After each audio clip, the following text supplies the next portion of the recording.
XSFM입니다. I, D, W, K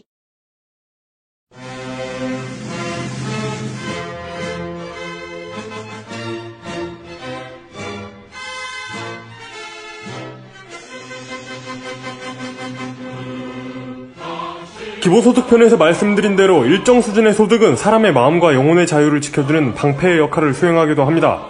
이것을 빼앗기면 몸과 마음, 시간관리와 미래 설계에 대해 자신이 가지고 있던 자유를 함께 빼앗기는 격이지요. 우리는 어제에 이어 자유를 빼앗기는 과정과 디테일을 이야기하는 중인지도 모르겠습니다. 광복절의 히스테리 사건 파일 그것은 알기 싫다입니다.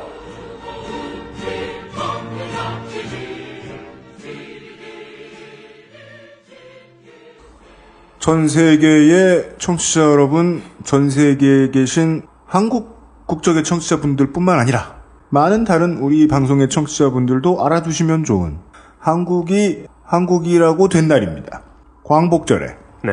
우리 방송 시작하고 두 번째로 맞는 광복절에 인사를 드리는 히스테리 사건 파일 그것은 알기 싫다 86회 두 번째 시간입니다. 책임 프로듀서 UMC입니다. 아니, 왜? 이용입니다. 이용입니다. 상임수석입니다. 그렇습니다. 그리고 제 앞에는 네. 또 다른 한 분이 나와 계십니다. 네. 숨 쉬는 자. breather. 네. 다스 브리더. 예, 마사오 XSFM 경제 부수석이 나와 있고요. 저번 시간에 마사오님한테 되게 이렇게 무례하게 이렇게 방송을 진행하고 네. 끝나고 나서 알았는데 네. 저하고 나이 차이가 엄청 많이 나요. 그런 어르신을 이렇게 업신여기고 말이야. 네, 제가 감히 눈도 마주쳐서는 안 될 분이셨습니다. 네. 그러나 우리는 여전히 마사오 육아에 힘쓰고 있죠. 이 들은 노래는 뭐 군가냐 싶었겠지만 광복절 노래입니다. 그렇습니다. 근데 이게 노랫말도 되게 많은 걸 시사하거든요. 흙 다시 만져보자 바닷물도 춤을 춘다. 네. 그 뒤에 줄을 잘 모르잖아요. 저는 그 뒤에 가사도 알아요. 진짜요? 네. 더 해봐. 기어이 보시려던 어른님 번님 어찌하리. 이날이 40년 뜨거운 피 엉긴 자취니. 기리기리 지키세 기리기리 지키세. 너 북한에서 왔냐? 예? 너 북한에서 왔냐? 저 이거 학교에서 안 배워요? 어른들의 인식이 저 모양 저 꼴이에요. 광복절 노래를 알면 간첩이야? 북한에서 왔대. 딱 어버이 수령 같잖아. 이게 지금 대한민국이죠. 마사오님이 지금 본의 아니게 보여주신. 본이 일부러 이렇게 상징적으로 보여준 건데요? 그러니까 미국은 네. 미국은 뭔 얘기를 해도 네. 인디펜던트를 외치잖아요. 네. 독립국가의 자격. 영국에게서 승리하고 그 세월 동안 지켜온 독립에 대해서 늘 얘기하잖아요. 네. 근데 이 우호국 대한민국은 독립을 얘기하면 자주가 생각나면 황장엽이 생각나고 주체가 생각나고 황장엽은 쏙 빠졌고 네. 황장엽이 생각나면 김일성이 생각나버리는. 네. 근데 씨발 그 새끼들도 자주 뭐 한 거 없잖아. 네. 거기 사는 국민들이 자유를 못 누렸으니까 지네만 뭐 어디 다른 나라에 속고가 안 되면 뭐해. 따라서 남도 북도 자유롭진 못했다. 네? 이런 말에 아까 나왔던 기어이 보시려던 어른님 번님 어찌하리. 네. 생각하면 그건 진짜 족같았을 것 같아요. 해방이 안 될 줄 알았잖아요. 네. 영원히 저 씹새끼들한테 네. 막 부녀자 잃고 네. 척식 당하고 네. 영원히 그럴 줄 알았는데 해방이 됐으면 네. 그 당시에 대동아 공영을 맨날 부르짖던 엘리트 집권 여당 새끼들은 얼마나 깜짝 놀랐을 겁니까? 그렇죠. 근데 그 새끼들을 이제까지 벌을 못한 대가를 우리가 톡톡히 치르고 있다는 거죠.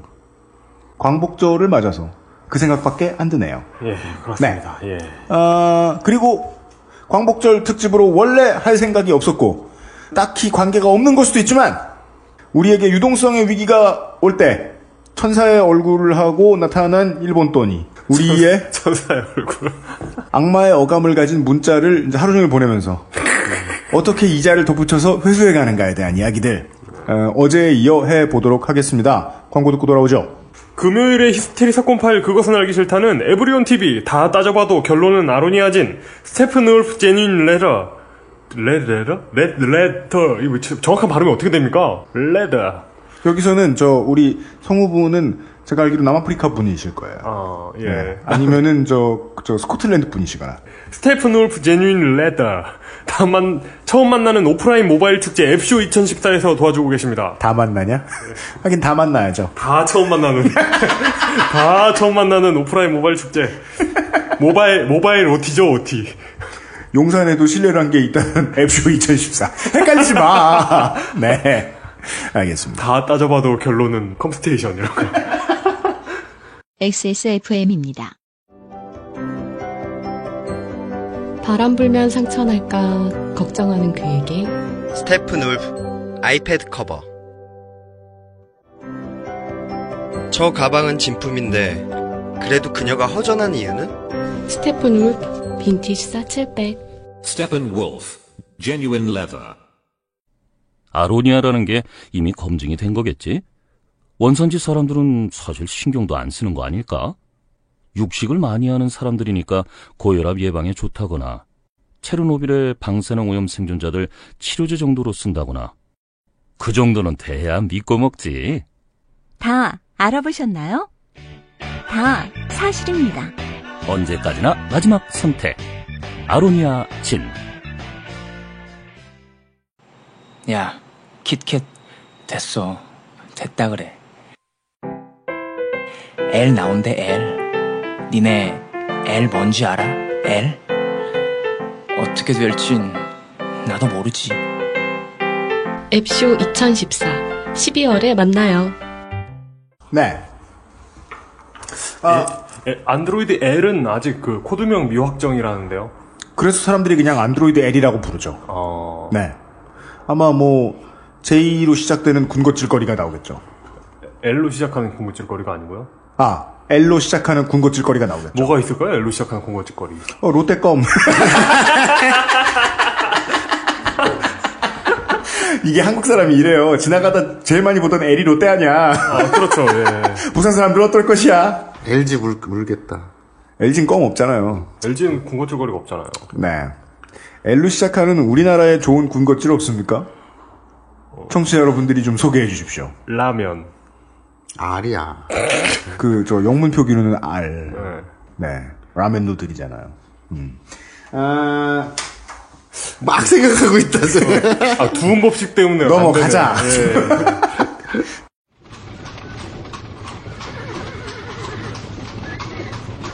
기동 취재, 출동, 보고서.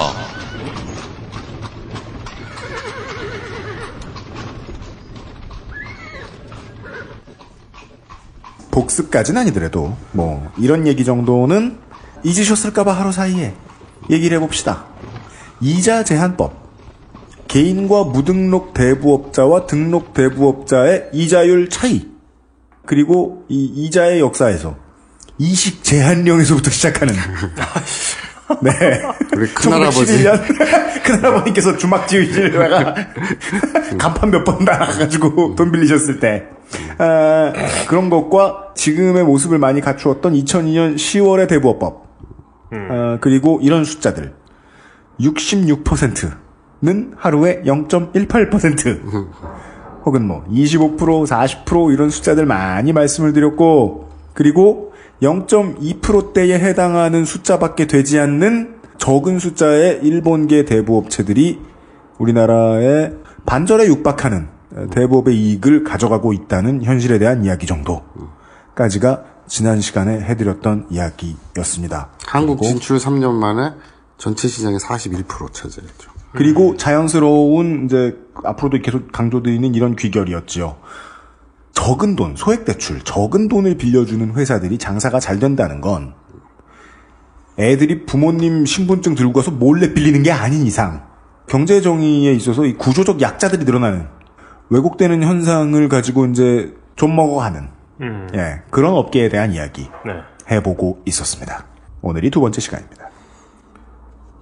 그렇게 서민 경제 걱정하던 새끼들이 금리 제한 움직임이 포착되자 저축은행을 사들이기 시작합니다. 돈이 많아요. 여기서 제가 다시 한번 제가 지난 시간에 했던 질문에 답을 얻을 수 있나 봅시다. 네. 저축은행은 네. 그냥 저축은행 구실만 하고 있다면 그렇죠. 원래 뭐 하는 곳입니까? 네. 저축하는 곳인가요? 네, 답을 드리겠습니다. 6번째 이야기. 금융권이라는 말 앞에 붙은 숫자. 아주 기초 상식을 살짝 훑어보죠. 네. 우리가 그런 말 많이 듣죠. 제1금융권, 제2금융권, 제3금융권 이런 말 많이 듣죠. 네. 잘 몰라요. 근데 그게 뭐야? 이렇게 물어보면 사람들 잘 모르는 사람들 의외로 많아요. 그러니까요. 제1금융권은 은행이에요. 그냥 은행이에요. 예금은행을 제1금융권이라고 하는데 그 은행도 뭐 특수은행, 일반은행, 뭐 지방은행 이렇게 나누는데 특수은행은 그 목적은행이라 그래가지고 네, 하는 그런 데 아니에요? 그렇죠. 수출입은행, 네, 중소기업은행, 네, 그리고 농협 이런 걸 특수은행이라고 하고요. 일반은행은 우리가 잘 아는 그냥 은행이에요. 국민은행, 뭐 우리은행, 뭐 신한은행, 이 은행. 네. 그리고 지방은행은 지방에 있는 은행, 대구은행, 제주은행, 부산은행 이런 거. 네. 제2금융은 보험회사, 신탁회사. 그러니까 뭐 투자 신탁, 뭐 자산운용회사 이런 거 있잖아요. 뭐 카드사 이런 것도 포함되는 거예요? 그렇죠. 증권회사, 네. 증권회사, 종합금융회사, 여신금융회사. 그러니까 카드사하고 캐피탈 회사가 여신금융회사거든요. 네. 여신금융이 뭐냐? 여신은 저축을 받지 못하고 대출만 해줄 수 있어요. 캐피탈에다가 저축한단 말 들어봤어요? 뭐 현대캐피탈 이런 데다가. 그러다가 저축하면 저축금리가 얼마고 이런 거 없잖아요. 현대저축캐피탈 이런 건 없죠. 그렇죠. 네. 카드사에다가 저축해요? 그냥 돈을 꾸기만 하는 거잖아요. 그러니까요. 마치 저축하듯 돈을 갖다 바치긴 하죠. 그렇죠. 난 저축했는데?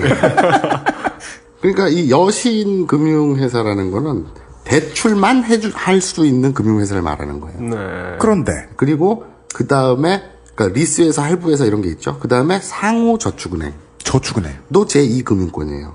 거기 뭐 합니까? 그러니까 과거에는 상호신용금고라고 불리던 건데, 그 서민금융기관이에요. 아주 간단히 얘기하면. 서민금융기관.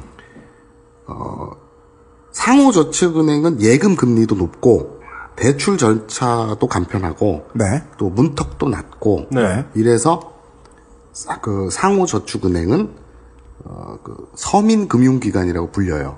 쉽게 해서 새마을금고라든지 신협이라든지 이런 것들 있잖아요. 거기는 저축도 받고 대출도 해주는데 그렇죠. 은행하고는 뭔 차이죠? 그러니까 저축도 하고 은행도 하는데 네. 소규모예요. 소규모. 네. 그러니까 예를 들어서 신협이다. 이런 네. 조합원들을 네. 위주로 하는 거예요. 그러니까 조합원들끼리만. 네. 그러니까 우리나라의 뭐라 그래? 그런 개념? 개? 네. 자기 조합원들끼리 모여가지고 상호 도와주는 개 먼저 타면 뭐 이렇게 하고 이런 거 있잖아요. 아줌마들이 하는 개. 그런 것들이 뿌리가 된.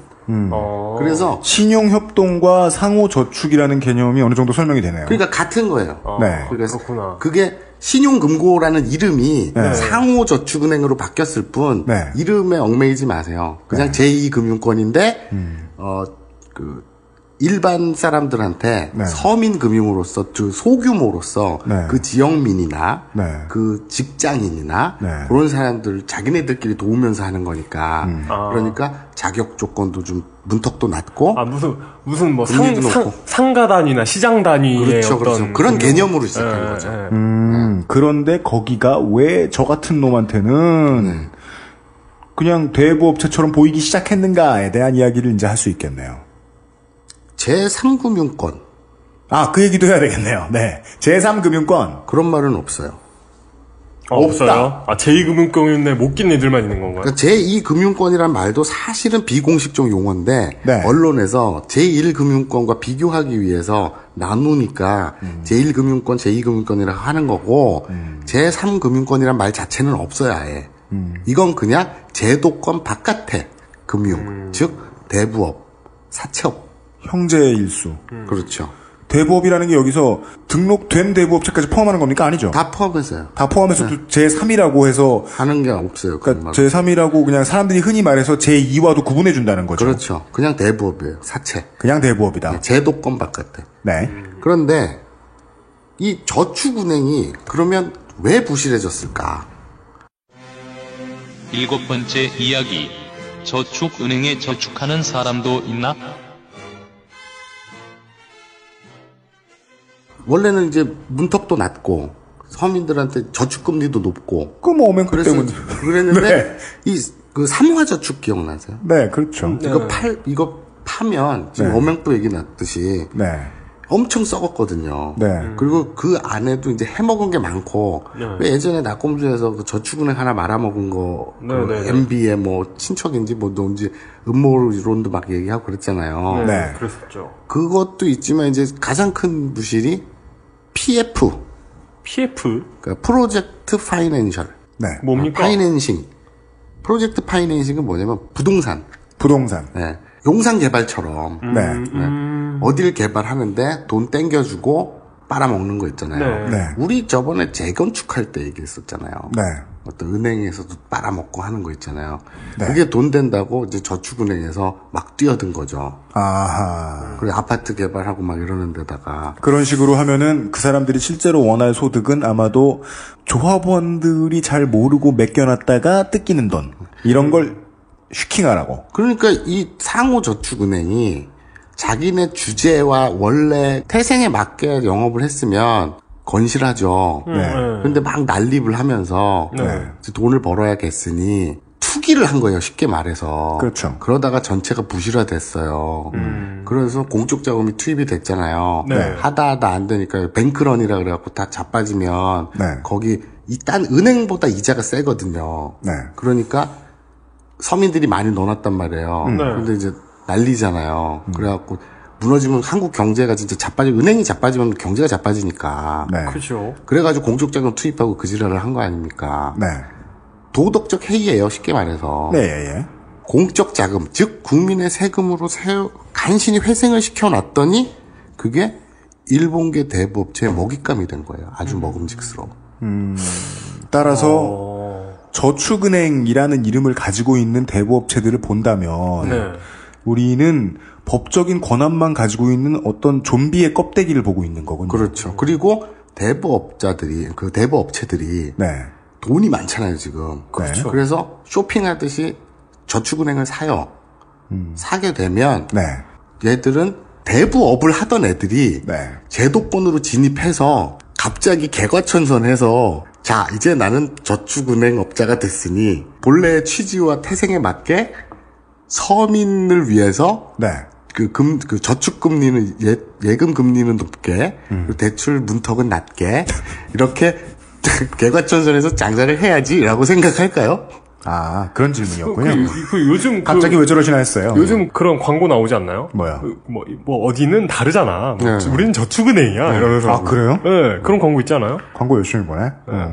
아 우린 저축은행이야 이런 소리도 해요. 네. 그러니까 저축은행의 다른 대부업체와는 다르지. 여러분들 못 느끼셨어요? 갑자기 뭐 바빌론이라든지 또 친해 저축은행이라 뭐 듣도 보던 못한 저축은행 이름들이 쑥 생겼잖아요. 죽어있는 저축은행의 껍데기를 사서 뒤집어 쓴 대부업체. 그렇죠. 그게 지금 정부에서는 좋아해요, 그걸 또. 왜요? 공적 자금으로 해놨잖아요. 그럼 간신히 연명을 시켜놨는데. 죽진 않으니까. 살아야 되잖아요. 근데 일본 돈이 됐던, 미국 돈이 됐던, 짱깨 돈이 됐던. 살려놓으면 된다. 살려놓으면 공적 자금을 회수할 수 있잖아요. 그럼 땡큐라 이거죠.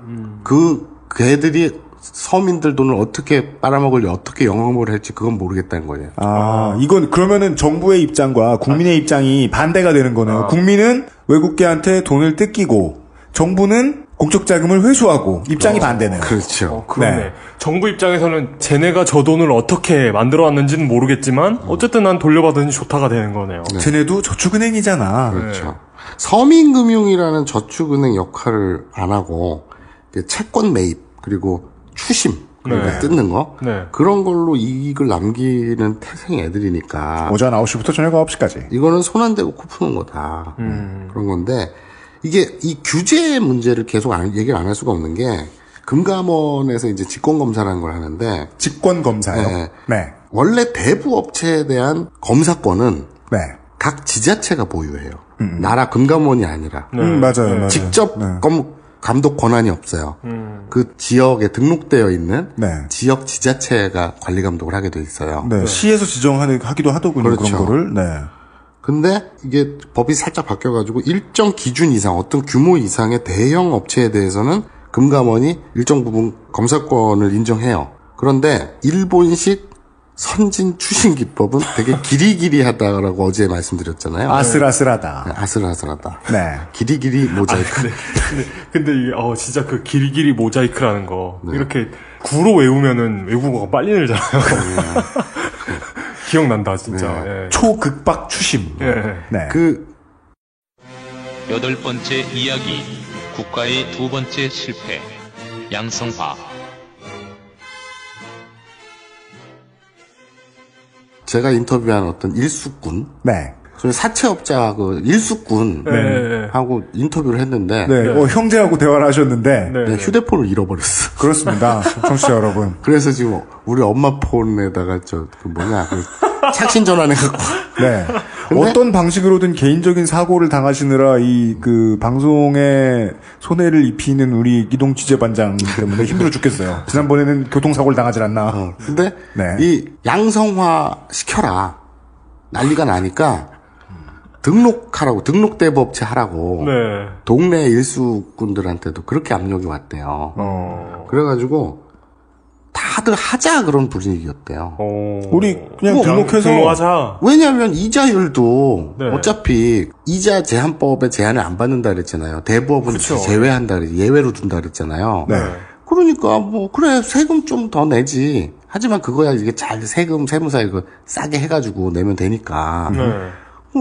등록하라고 하니 오히려 그럼 등록하자는 분위기였대요 그 동네가. 예. 그때 한 6, 7년 전에. 네. 막 겁도 줬대요. 등록 안 하면 단속해서 없애버리겠다고. 나라에서? 네. 나라에서? 관청에서 지자체니까 네. 분위기가 전국적으로 그랬대요. 네. 그래서 다들 하는 분위기에서 했대요. 그런데 뭐가 뉴스에 무슨 기사가 뜨고 네. 채권 출신 너무 이래가지고 누구 자살하고 이러잖아요. 그렇죠. 단속이 한번 딱 뜨지 않습니까? 네. 그럼 어떻게 돼요? 등록업체를 조지는 거예요. 오잉? 등록업체 들어와서 이 새끼들 뭐 한 거 없나. 왜냐면 등록업체니까 어디에서 뭐 하고 있는지 아니까. 미등록 업체일 때는 그냥 잠수 타면 대포폰 쓰고 잠수 타면 그만인데. 네네. 등록업체니까 당당하게 영업하다 말고 네. 찾아와서 다 뒤집어 엎어버리는 거예요. 국가에서. 등록한 놈이 타겟이 돼버리니까 손해죠. 그렇겠네요. 그렇겠네요. 그러니까 씨 안 해. 그리고 다 무등록으로 돌아버리는 거예요. 뭐 그렇겠네요. 네. 아니 싫죠. 그 입장을 왜 봐줘 지금. 물론 무슨 얘기인지는 알겠습니다. 아까 제가 그랬잖아요. 이자 제한법 폐지 전에는 사채업자 수가 3,000개였는데 이후에 이제 폐지가 된 후에는 14,000개로 늘어났다. 근데 이후에 단계적으로 떨어졌다 그랬잖아요. 네. 이게 등록하면 더 손해니까. 네. 대부업체 자체가 없어진 건 아니에요. 네.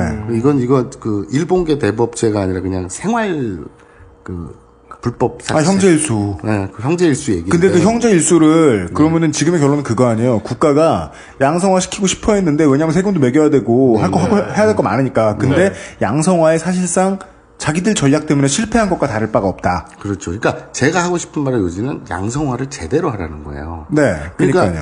규제는 분명히 효과가 있어요. 네. 그러니까 아까 기리기리한 그것처럼 네. 아니 몸에 손대면 안 된다. 입냄새를 하더라도 어쨌든 몸에 손 안 대잖아요. 네. 그리고 일몰부터 네. 그 다음날 아침 8시까지는 9시까지는 8시인가? 헷갈린다. 아무튼 전화하면 안 된다. 친척한테나 가족한테 전화하면 안 된다. 당사자 이외에 하면 안 된다. 뭐 하면 안 된다. 뭐 하면 안 된다. 다 있잖아요. 그런 게 최근에 생겼는데 그 전까지는 다 했거든요. 수단 방법을 안 가리고 다 짰거든요. 근데 얘들은 대형 업체고 네. 마치 맥도날드가 칼같이 최저임금 주고 분 단위로 쪼개가지고 시급 주고 그러면서 합법이라고 주장하잖아요. 그게 어떻게 보면 더 큰 착취의 다른 얼굴인데 그것과 똑같은 원리로 법에서 규제를 하면 효과가 있다니까요. 근데 단지 그거를 빠져나가거나 어떻게든 넘어서거나 하려고 애를 쓸 뿐이지 안 걸리려고 애는 써요. 마치 맥도날드가 칼같이 법을 지키려고 하는 것처럼. 네. 대부업체도 분명히 걸리면 좆된다는 걸 알아요. 네. 동네 일수꾼도 네. 단속 무서워서 네. 대포폰에다가 막 도망다니고 이러는데 네. 몇 달 놀면 타격이 크거든요. 근데 대형 업체들이 그걸 두드러 맞으면 진짜 큰일 나거든요.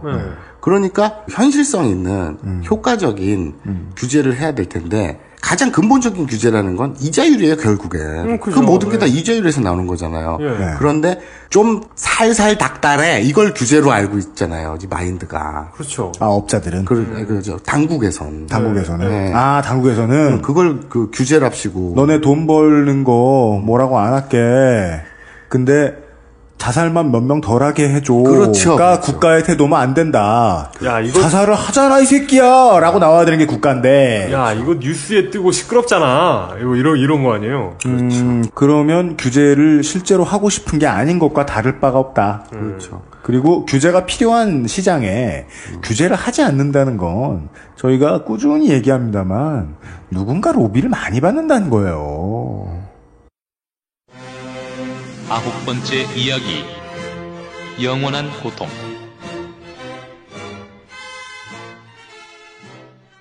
이 사채업자 일수꾼 네. 이분이 하시는 말씀이 일수를 하면 네. 돈을 돌리는 놈도 그러니까 일수꾼도 못 끊는데요. 네. 그리고 돈을 받는 사람, 그러니까 빌리는 사람, 네. 채무자도 못 끊는데요. 양쪽이 서로 못 끊는데요. 왜일까요? 왜냐하면 일수꾼 입장에선 그러니까 처음 예를 들어서 100만 원을 꺼주잖아요. 예를 들어서 그러면 2%에서 10% 정도를 선이자로 뗍니다. 네. 그러면 100만 원 중에 2만 원에서 10만 원이죠. 요즘도 선이자 떼나요? 그렇죠. 다 일수꾼들 다 떼는데 네. 자 선이자 뗍니다. 기분 나쁘죠. 네. 어떻게 얘기하느냐.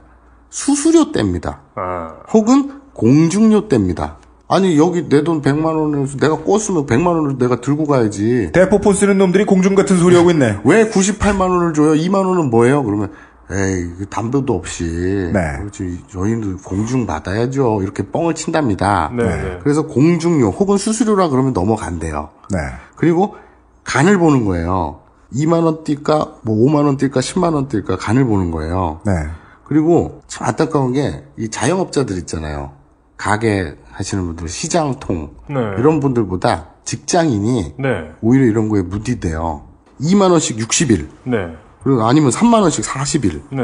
2만 원씩 65일. 네.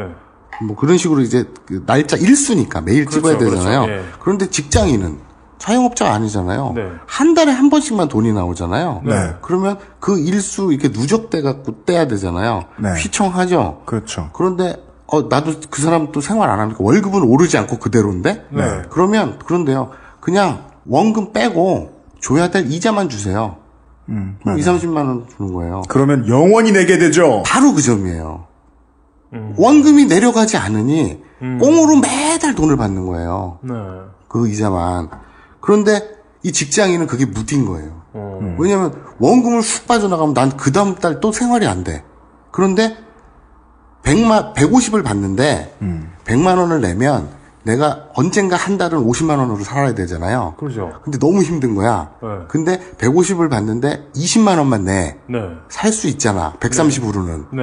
그러니까 계속 그 악순환이 유지가 되는 거죠. 아, 월급이 150만 원인데, 야, 그럼 이자만 받아줄 테니까 20만 원만 내. 라고 얘기하면 원금까지 붙여서 50만 원보다 낫잖아. 라고 얘기하면서, 그러면 넌 영원히 내야 돼. 라는 말을 해주지 않으면, 그렇죠. 일수 찍는 아저씨가, 그러면 이 사람은 가뜩이나 돈에 무딘 월급쟁이가, 그래도 언젠간 막아지겠지? 이러면서. 월급이 150만 원인데, 네. 100만 원을 일수쟁이한테 껐다. 네. 월급쟁이니까 월에 돈이 나오잖아요. 그죠. 그걸 일수꾼도 알잖아요. 네. 네. 그런데 청취자 여러분, 일수란 괜히 일수가 아닙니다. 이것도 복리로 들어가요. 또 무서운 게. 하루 안 내면 그 다음날 이자 또 붙고. 그러니까요. 근데 이건 이제 그 숫자 계산이니까 복잡하니까 빼고 네. 그냥 직장인들이 뭐가 무디냐면 선이자 1, 20만 원이 무딘 거예요. 자기가 어쨌든 빼도 생활은 되니까. 네.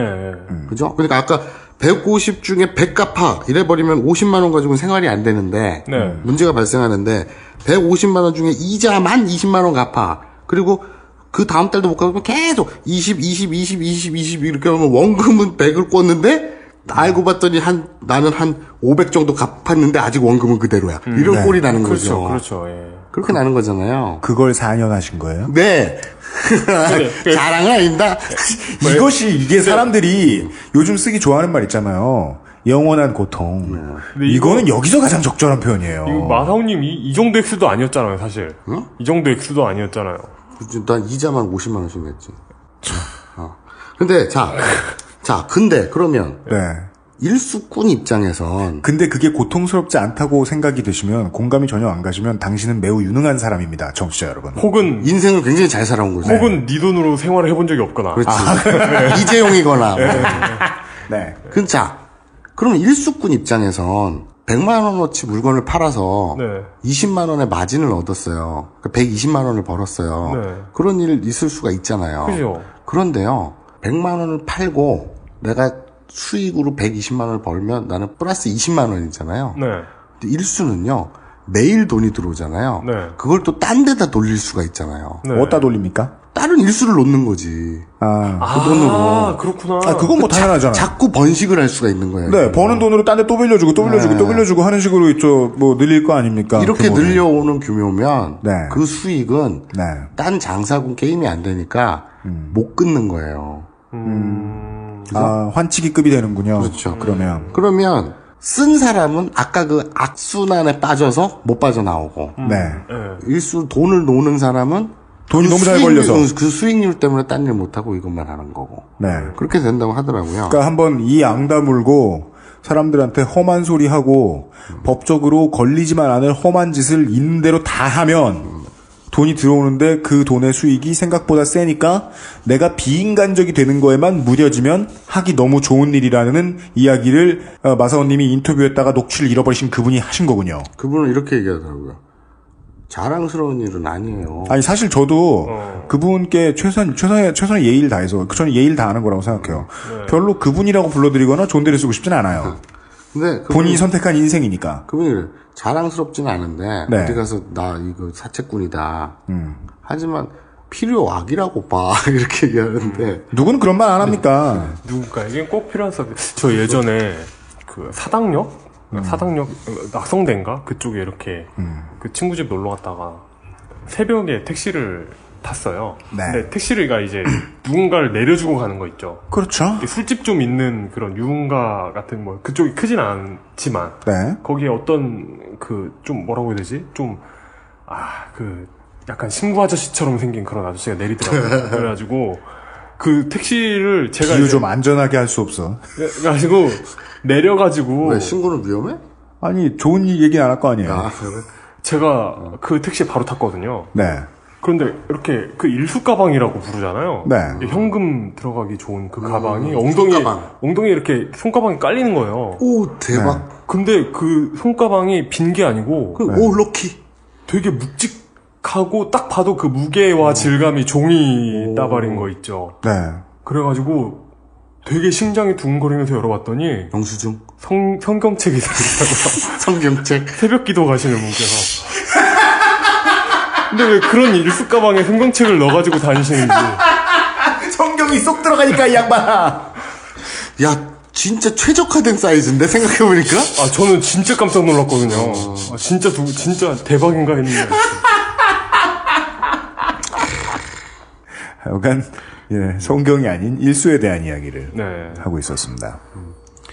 규제. 네. 그러니까 일수꾼 그분이 증언하기를 핸드폰 잃어버리라고 했지. 휴대폰 잃어버렸고 인터뷰가 나라고.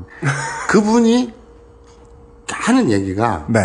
규제 즉 그 처벌. 네. 무섭다.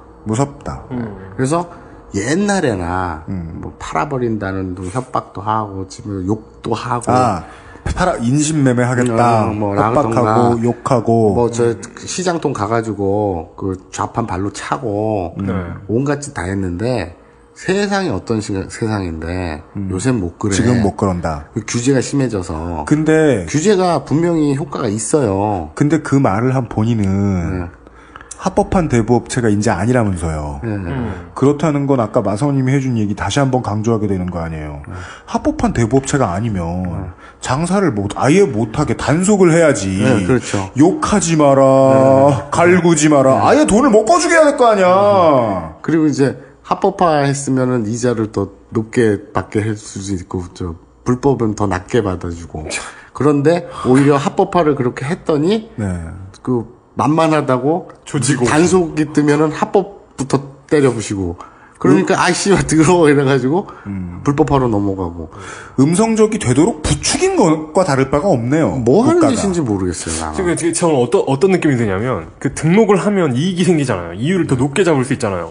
그런데 어줍지 않게 등록하면 때려맞잖아요. 이건 지금 대부업하는 업체들을 보호해주려는 것 같은데요? 이건 마치 마이크로소프트에서 불법 복제된 윈도우즈를 등록하시면 한 10,000원, 20,000원 되게 싸게 윈도우즈 정품 사용자가 되게 해주겠다고 그러고 나서 등록하면 다 고발해버리는 거의 그런 수준. 그거야. 그거네. 그러네. 딱 그거네.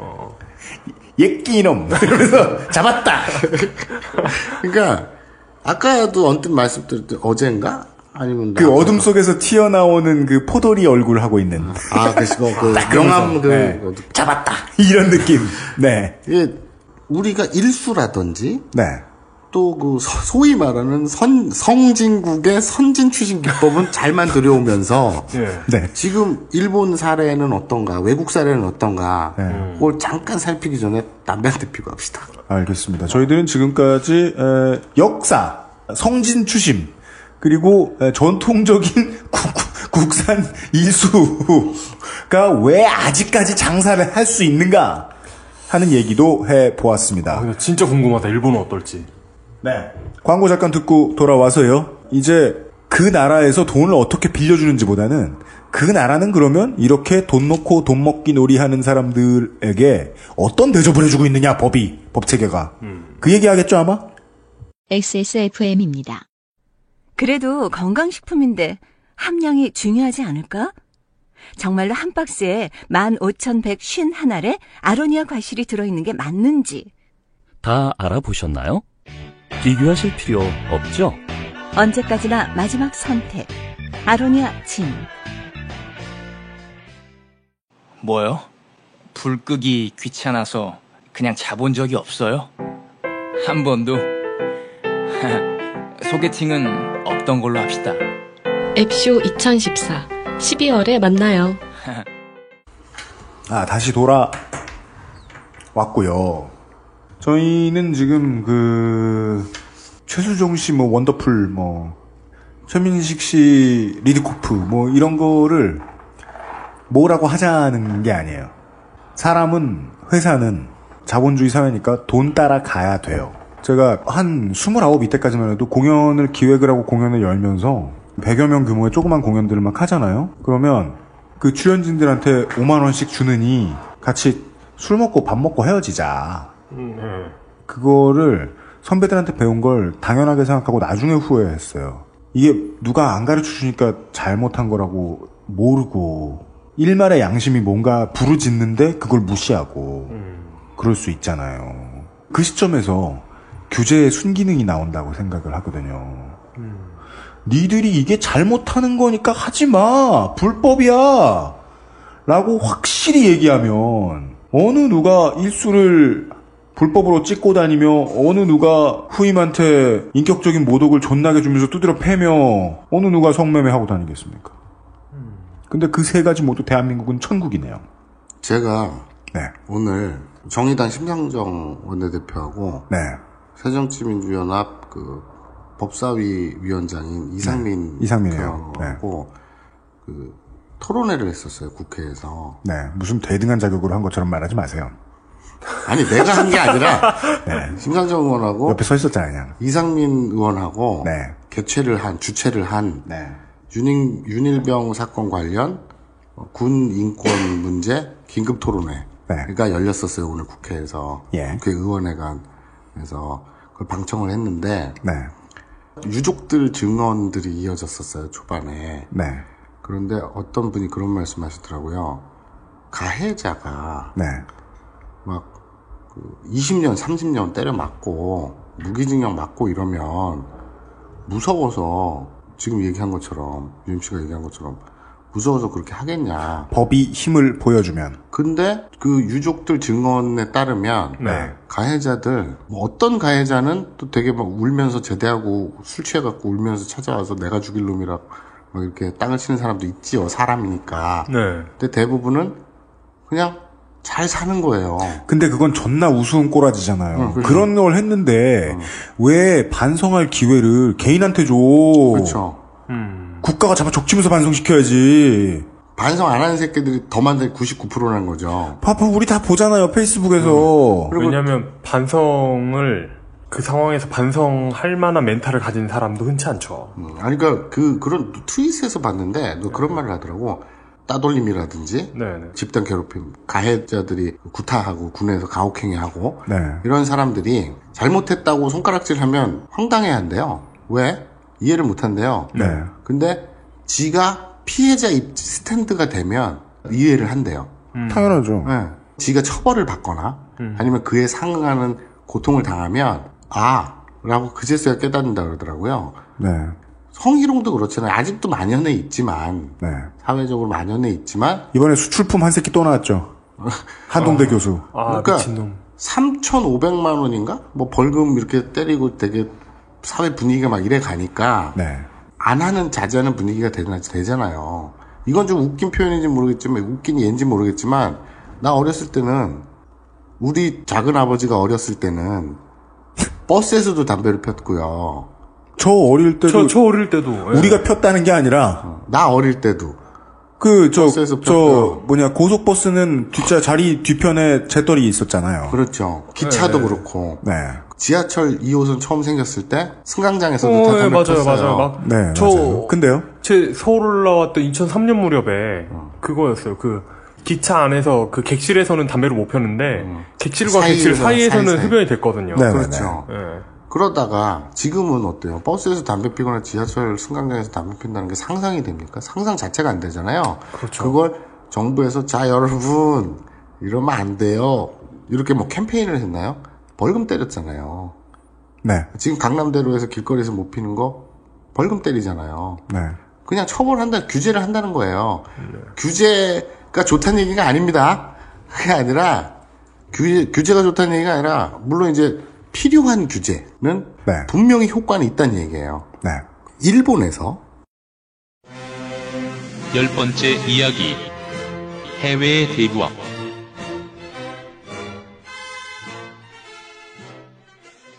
일수의 원조 국가이고 네.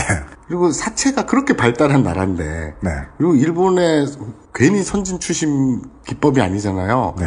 일본에 큰 회사들 되게 많아요. 네. 뭐 검색해 보니까 엄청나게 쏟아지더라고요. 소액 대출하는. 근데 그게 규모가 되게 커요. 네. 거대 기업이에요. 네. 그런데 자산 규모라든지 네. 이게 되게 큰 게 여러 개가 있어요. 그런데 되게 발달했다는 얘기죠. 네. 개인 소액 대출이 네. 발달한 나라인데 그러다 보니 당연히 엄청난 부작용들이 있었지 않겠습니까? 네. 그러니까 사회 문제가 당연히 됐고요. 그러니까 이걸 자세히 알려면 딴 거 필요 없어요. 그냥 그 사채꾼 우시지마 읽어보시면 돼요. 만화. 사채꾼 우시지마. 만화책이거든요. 네. 일본 만화인데 정말 디테일하게 자세히 나와 있어요. 아, 우시지마가 주인공 사채꾼 이름인 거군요. 네. 사채꾼이 주인공이에요. 거기 나온 이제 엽기적이고 막 이런 디테일한 그런 걸 얘기할 필요는 없을 것 같은데 네. 중요한 것은 네. 사회 문제가 되다 보니 일본 정부와 일본 사회는 어떻게 반응했느냐. 네. 고리대 20%가 넘을 경우 계약 무효. 좋다. 그리고 그거는 이제 불법 합법을 구분하지 않고 우리나라처럼 그렇게 엽기적으로 이렇게 하지 않고 생각해보면 불법 합법을 구분해주는 것도 이상한 또라이죠. 그리고 합법을 더 높이 받을 수 있게 열어주고 무슨 소리야. 네.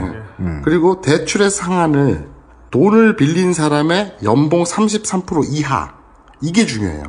빌린 사람의 연봉 33% 이하는 가져가지 마라. 못 빌리게 하는 거예요. 대출 내가 100만 원 받는데 네. 33만 원 이상은 돈을 못 빌리게 만드는 거예요. 아, 내 월급이 100만 원인 놈은 33만 원 이상 돈꿀 생각하지 마라. 그렇죠. 그게 아예 법제가 돼 있으면 그렇죠. 유동성의 위기를 겪는 사람들한테 힘들 수는 있지만 최소한 크게 얼마를 빌려도 막 추심 족 같은 거 고생하고 크게 그럴 리는 없네요. 이걸 총량 규제라고 하거든요. 총량 규제. 그러니까 부동산에서 DTI하고 비슷한 거예요. 네네. 그러니까 자기 연봉의 몇 % 이상을 대출 안 해주는 거. 부동산에서는 있는데 왜 하도 이제 하우스푸어라든지 이렇게 많으니까 부동산 값 잡으려고 했다가 지금은 부동산 경기가 하도 지랄 맞으니까 그걸 규제 완화한다 그러잖아요. 여기 이쪽 대부나 이쪽에서는 그런 게 없단 말이에요. 그렇잖아요. 일본은 하는데 예를 들어서 108%가 넘으면 형사처벌을 한다든지 무조건 이권을 구속시킨다든지. 일본에서요? 네, 그러니까 108%라는 게 소위 뭡니까? 말하는 그 이자율. 그러니까 그 고리, 그 야쿠자들 하는 거 있잖아요. 그런 거 영화나 드라마에서 많이 나오는 거. 그런 것들은 그냥 처벌하겠다 이런 거죠. 20%가 넘어가면 어떤 벌을 받죠? 20%가 넘어간다네. 아까 계약이 무효. 아, 계약 무효. 예. 근데 그 중에서도 108% 받는 새끼들도 있다고요? 그거 이상 되면 형사처벌. 형사처벌. 입건이 돼요. 아, 20%가 넘으면 그냥 빌린 사람이 안 갚아도 되는 정도인데 108%가 되면 그 장사하는 사람들이 깜빵에 가버린다. 그렇죠. 네. 그러니까 미국 같은 경우에는 주마다 다르지만 보통 통상 한 7%에서 30% 사이예요. 7에서 30%. 30%. 그리고 독일은 금리가 4, 5%예요. 여기서 이제 은행 시중금리하고 착각하시면 안 됩니다. 그건 은행 시중금리는 그 중앙은행에서 금리를 인하하거나 인상하거나 하잖아요. 미국도 뭐 연방준비 어쩌고 그거 하는 것처럼. 그게 아니라 이거는 이제 그 대출금리를 얘기하는 거거든요. 그 대부업 그걸 얘기하는 건데 시중금리의 한 2배에서 3배 정도를 관례적으로 이자율로 쳐주는 게 전체적인 흐름이에요. 그러면 독일은 은행 가서 돈 빌리면 1, 2% 이자 받는다는 거예요? 그렇죠. 다 저금리 시대잖아요, 요새. 일본도 지금 마이너스 금리 시대고. 거기는 단 한 명의 샤일록도 없나 보네.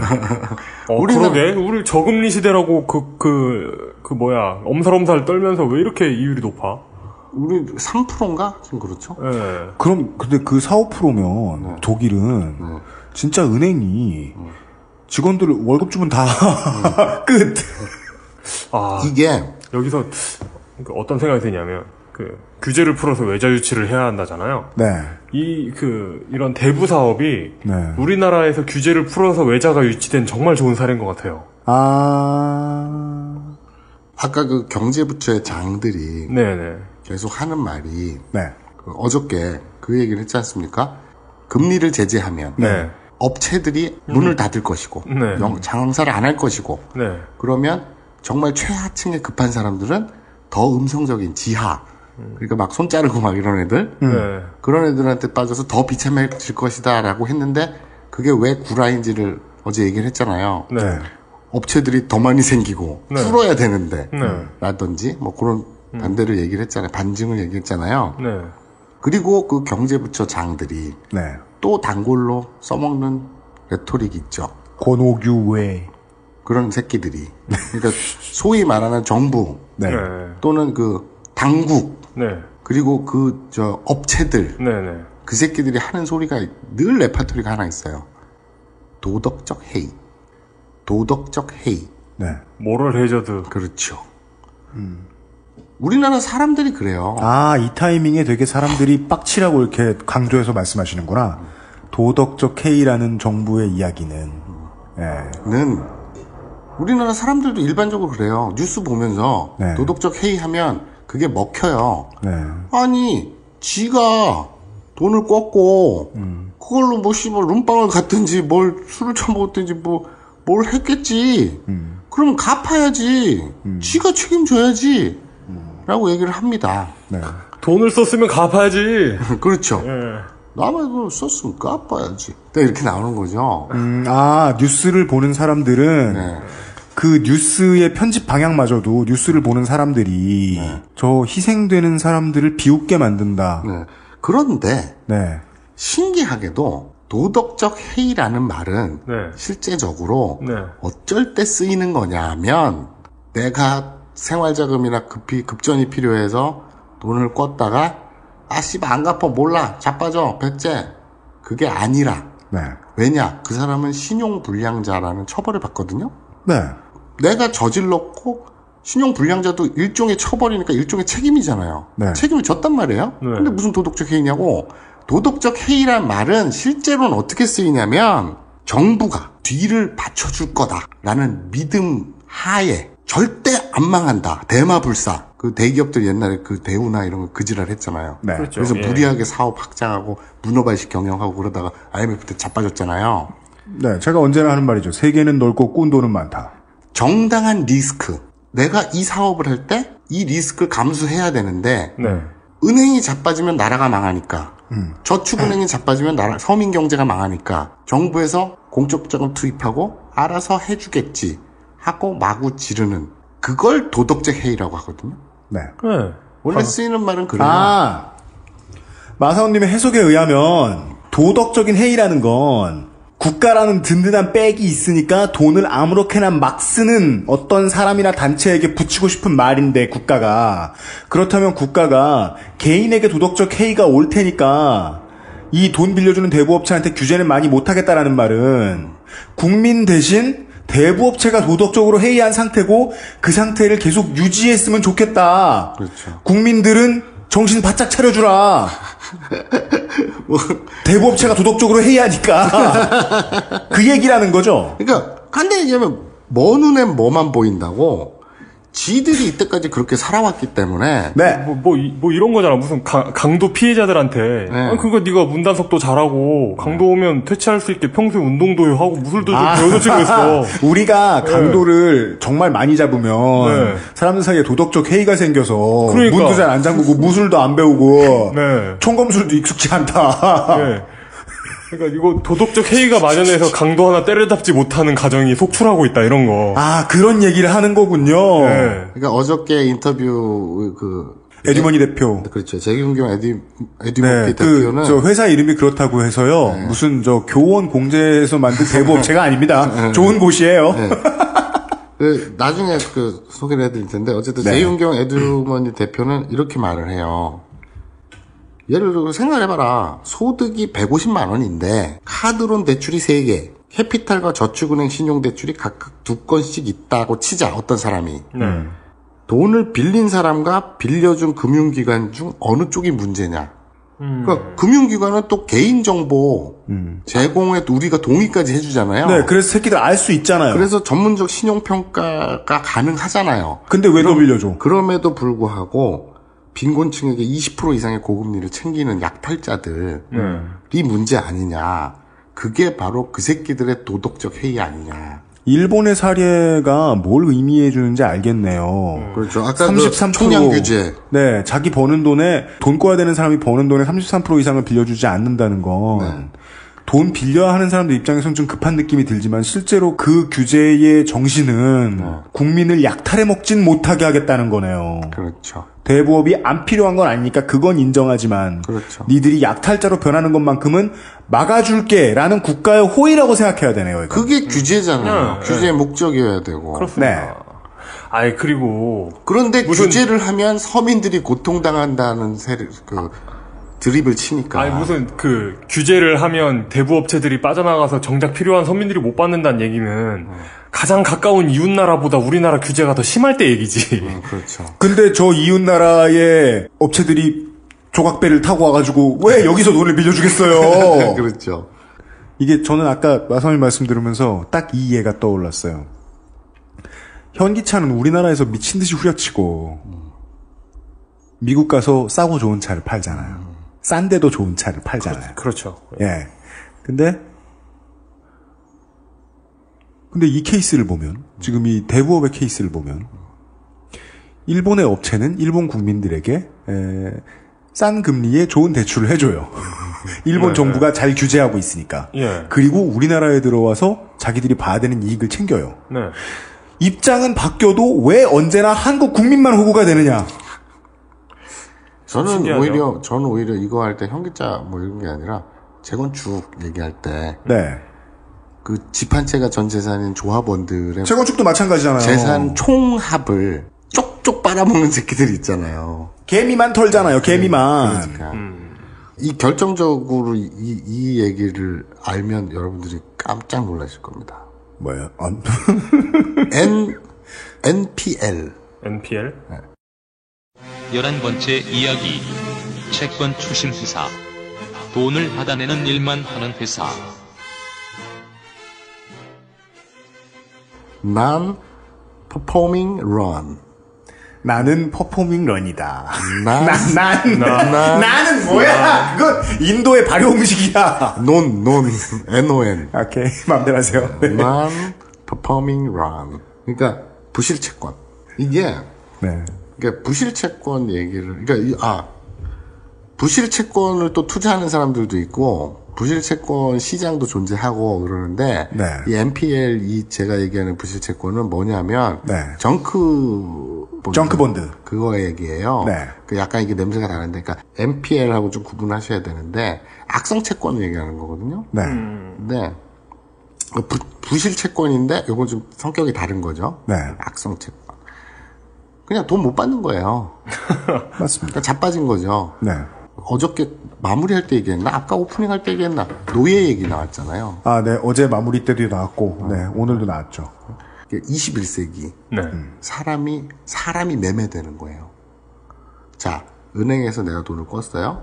혹은 캐피탈에서 여신. 저축을 받지 못하고 대출만 해줄 수 있는 회사, 여신금융회사라고 그랬잖아요. 그럼 캐피탈이나 리스 회사. 그런 데에서 뭐 카드론이 됐든 뭐가 됐든 돈을 껐어요. 연체가 심하네? 그러다 못 갚았네? 그리고 뭐 석 달, 6개월 막 지났네? 그러면 이 채권은 어떻게 되느냐? 팔려요. 채권. 돈을 받을 권리가 팔려요. 누구한테요? 채권 추심 매입 업체한테. 팔려요. 그게 단계가 있어요. 은행에서 100건을 대출해줬다고 칩시다. 100명한테. 그런데 70명 정도가 잘 갚았어요. 한 20-30명 정도가 연체가 됐어요. 악성 채권이 됐어요. 그러면 그 다음 단계로 넘어가요. 신용정보회사라든지 이런 데. 그 부실 채권 매입 추심 회사가 있거든요. 고려 신용정보 이런 거 있어. 그러니까 제 고등학교 때 매점으로 카라반 하던 그 아이들로 하자면 내가 저 자식한테 빵을 사다 달래서 사다 줬어. 근데 빵값을 안 줘요. 그러면은 빵값을 1,000원을 받아야 되는데 저 자식이 안 줘. 그러면 이걸 어떻게 하지 고민을 하다가 어차피 못 받을 것 같으니까 쟤한테 받을 1,000원을 옆에 애한테 800원에 파는 뭐 그런 거잖아요. 그거예요. 그건데 이건 아직 놀랄 때가 아니에요. 그건데 그러면 이제 그 채권 추심 매입 업체가 있거든요. 걔들은 그거를 사가지고 더 빡세게 추심을 할 거 아닙니까, 당연히. 그렇죠. 예를 들어서 여러분들 중 이게 청취자분들 중에 그런 경험 있으신 분들이면 하고 다 하실 건데 통신사 요금 연체라든지 뭐 은행 카드사 연체라든지 카드사 요금 연체 이런 거 했을 때 한참 안 갚거나 이러면 그 은행 혹은 그 카드사 혹은 그 통신사가 아닌 어느 날 갑자기 무슨 이상한 뭐 신용정보 이런 데에서 고려 신용정보 이런 데에서 전화 오거나 우편물이 날아오죠. 그게 바로 부실 채권 매입 추심 업체예요. 씨발 이름이 어렵다. 근데 어쨌거나 뭔 소리인지는 아시죠? 그쵸. 근데 내가 1,000원 받을 게 있는데 그 1,000원을 받을 권리를 800원에 팔 때는 그걸 사는 애들은 좀 싸움을 잘하는 애들이겠죠. 그렇죠. 당연히. 설명 잘한다. 아주 깔끔하게 잘해. 합법적으로 돈 받아주는 업체. 그렇죠. 그런데요. 1,000원 빵값을 800원 받고 팔면 납득이 돼요, 저 같으면. 1,000원 빵값을 10원 혹은 1원에 받고 넘겨요. 진짜요? 왜입니까? 어차피 못 받는다고 생각하고 터는 거예요. 100만 원이면 10만 원 이렇게 터는 거예요? 얘를 이렇게 생각하시면 돼요. 옷가게, 옷 만드는 회사에서 찢어지든 도난을 당하든 뭐가 됐든 재고 리스크를 안고 가잖아요. 그래서 옷을 100벌 만들 때 110벌 혹은 120벌을 만들 거 아니에요. 그렇습니다. 물건을 납품할 때도 종이컵을 1,000개를 주문을 받으면 1,100개 정도를 넘기죠. 운송 도중에 파손할 수도 있고 뭐 하고 하니까 네. 그것처럼 은행도 대출을 받을 때 이게 100% 다 회수될 거라고 생각 안 하잖아요. 그래서 턴단 말이에요. 네. 그게 원금의 1% 혹은 0.1%예요. 아, 진짜요? 그럼 그런 신혼정보 회사 입장에서 봅시다. 네. 100만 원짜리 채권을 0.1%면 얼마예요? 1,000원이죠. 네. 100만 원짜리 채권을 1,000원에 사요. 네. 그러면 100만 원짜리 채권을 100개를 사요. 네. 그럼 내가 얼마 주고 샀어요? 10만 원. 10만 원 주고 샀죠. 네. 100만 원짜리 채권이 나한테 100개가 있어요. 네. 내가 투자한 돈은 10만 원이에요. 네. 근데 100건 중에 한 건만 내가 받을 수 있어도 나는 90만 원을 버는 거잖아요. 네. 그러네. 그리고 다 받으면 최대 9천만 원을 벌게 되네요. 이거 다 받는 거는 뭐 있을 수 없지만 네. 왜냐하면 그런 기적이 일어나면 연체라는 거 그만큼 이제 갚는 능력이 떨어지니까. 하지만 은행 측에서도 이 채권, 이 채무자가 빚을 갚을 확률이 1%에서 0.1%라고 판단했기 때문에 파는 것이기도 하고. 아, 그렇죠. 그런 숫자의 싸움이군요. 우리가 네네. 되게 힘들어해서 그동안 많이 피해왔던, IT 얘기보다 더 피해왔던 경제 얘기인데, 저는, 왜냐면은, 책임 PD가 이걸 잘 이해를 못하니까. 네. 근데 저도 이제 이해가 오네요. 이 재화를 판 사람, 이 핸드폰 사용할 수 있는 권리를 판 사람, 혹은 카드 값을 긁을 수 있도록 해준 카드 회사, 금융회사 같은 경우에는 이 돈 갚을 놈이 돈을 갚을 수 있는 확률이, 우리가 법대로 했을 때 돈을 갚을 수 있는 확률이 1%에서 0.1%면 99% 다 포기하고 1%만 딱 받은 다음에 팔아버리면 추심 잘하는 센 놈들한테 이걸 팔아버리면 일단 우리는 확률상으로 손해 안 본 게 되고 저 사람들은 99%를 벌 수 있으니까. 네. 그런데 신나게 막 욕을 하고 막. 그런데 네. 우리가 생각을 해봅시다. 그렇게 팔 거면 그러니까 헐값이 아니라 그냥 없던 일로 칠 거면 채무자한테 적극적으로 채무 조정을 해주는 게 더 낫잖아요. 그러게. 못 갚는 사람들이 실제로 못 갚는 이유는 연체돼서 못 갚는 사람들의 거의 절대 다수의 이유는 원금보다 이자가 더 크기 때문이에요. 이자가 쌓여서 네. 원금이 400만 원 빚졌는데 이자가 500만 원이야. 그래서 갚아야 될 돈이 900만 원이야. 뭐 이런 사람들이에요. 그렇죠. 이게 뭐 채무 조정이라면 그러면 이자를 탕감해 줄 테니 원금이라도 갚아라. 물론 핸드폰 요금의 연체료야 그렇게 막 2배가 되도록 쌓이진 제가 알기로는 그렇습니다. 2배가 되도록 쌓이진 않으니까 여기에서는 할 말이 없는데 여기에서는 뭐 뭐라고 해줘도 나불대도 그래도 그나마 들어줄 수 있는데 아니 휴대폰 아무리 연체돼도 뭐 한 달에 100만 원 나오냐? 1, 20 나오지. 근데 그거 없어 못 갚으면 물론 힘든 사람들입니다만은 그건 넘어가더라도 카드값 같은 경우에는 연체 붙기 시작하면 2배도 되고 3배도 된다. 그렇죠. 이런 과정이 이렇게 20%니까 네. 이자가 이렇게 이자가 불어가지고 이렇게 망해가는 과정이 정말 직관적으로 심플하게 이해 잘 되게 나오는 영화가 집으로 가는 길이라는. 그래요? 전도연 씨 나오는 전도연. 그 마약으로 깜빵 외국. 그래가지고 너무 후달려가지고 그 가방 운반 알바를 하게 되는. 아, 저도 살짝 봤던 것 같아요. 네. 네. 그 영화가 생각나네요. 그죠. 그 너무 후달림이라는 게 네. 유동성의 위기가 몸과 정신을 다 지배하는 순간이죠. 그 답답함은 겪어보면 좋다는 소리 하면 안 돼요. 겪지 않게 해줘야지 국가가. 네. 그런 것도 해봐야지라고 말하는 어맹부는 아직도 단죄를 안 받곤 합니다. 그러니까. 네. 과도한 빚은 뭐 생활을 어렵게 만들 수 있습니다. 이런 경고문을 내게 하지 말고. 네. 그 정도로 빚을 지지 못하게 해야지. 네. 아프니까 청춘이니까 돈을 꿔가세요. 네. 그거 좋다. 네. 여기서 빚을 져보고 드디어 청춘을 느끼게 됐어, 이러면서. 네. 아까 노예 얘기했잖아요. 네. 이 채권 그게 그런 헐값에 자기들끼리 넘겨져서 내 노예 그 문서가 이렇게 옮겨지는 거잖아요. 진짜 노비 문서. 그러니까 말 그대로 이걸 왜 노예다, 소장농이다 제가 이렇게 표현하냐면 그 사람의 정신을 지배할 수 있는 권리예요. 추심은 알고 보면 죽도록 괴롭힐 수 있잖아요. 법이 허락해준 권리 안에서. 그 죽도록 괴롭혀서 돈을 뜯어낼 수 있는 권리가 존나 헐값, 싸게는 0.1% 정도로 여기저기 내 정보가 쓸려 다니고, 그럼 그걸 가지고 새 노예가 들어왔으니 얘를 가지고 99%를 한번 쥐어짜 볼까 하는 회사들이 회사랍시고 있다는 거잖아. 스토커가 나한테 붙었다라고 해서 상상을 하면 소름이 끼치잖아요. 네. 그런 사람들이 아니 돈을 껐으면 갚아야지. 그 추심? 때 요새는 때리지도 못하고 욕도 못한다며 전화 몇 번 하는 게 뭐? 라고 생각하면 안 되죠. 전화가 미친 듯이 오거나 집으로 찾아오거나 네. 창밖을 봤더니 뭔가 어른거리고 있거나 많은 분들이 얘기합니다. 네. 뭐 도덕적 해이? 이 채권 추심에 시달려 본 사람은 네. 오죽하면 자살을 하겠습니까? 오죽하면 생활자금 때문에 그렇게 빠졌다가 악순환 아까 그 사채 얘기했잖아요. 일수꾼 아저씨 얘기했잖아요. 네. 네. 그렇게 악순환에 한번 빠져가지고 수렁을 결국 못 나와서 네. 채권 추심에 견디다 회사 공금으로 그걸 갚아주고 그러니까 회사 공금을 횡령해서 네. 자기 빚을 갚고 자살한 사람도 있어요. 네. 그런 뭐 사례들은 너무 많아가지고 네. 그리고 뭐 성폭행을 당했다는 둥 유흥업소에 팔려갔다 이런 극단적인 사례들 분명히 존재합니다. 네. 하지만 제가 그런 사례들을 굳이 다 들지 않고 네.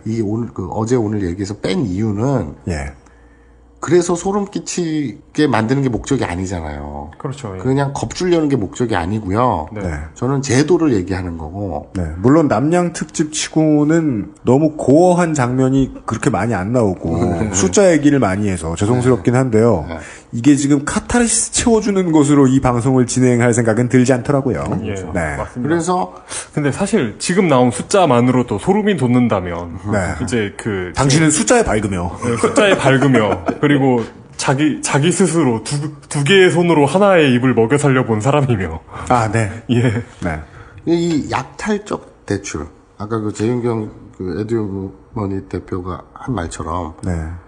그렇게 무리하게 네. 내 돈 갖다 쓰세요. 전화 한 통이면 됩니다. 30불이면 돼요. 월급, 통장, 증빙 다 필요 없어요. 전화만 하면 바로. 신용카드 연체만 없다면 이라고 막 꿔줘놓고 이제 안 갚으면 미친 듯이 전화해서 아니 남의 돈 썼으면 갚아야지. 도덕적 해이 어느 쪽에 있는가. 네. 그리고 그것이야말로 약탈 아니냐. 네. 그것이 약탈적 대출이란 말이거든요. 네. 이게 엄연히 있는 말이고. 이게 이런 공포가 늘 아무래도 느끼고 싶으셔가지고 너무 실사례가 궁금하다. 그럼 주변에 한 명쯤 꼭 있으니까 찾아서 한번 물어보십시오. 우리 주변이라 한 명씩 있는 게 아닐까요? 해 떴을 때, 그런가?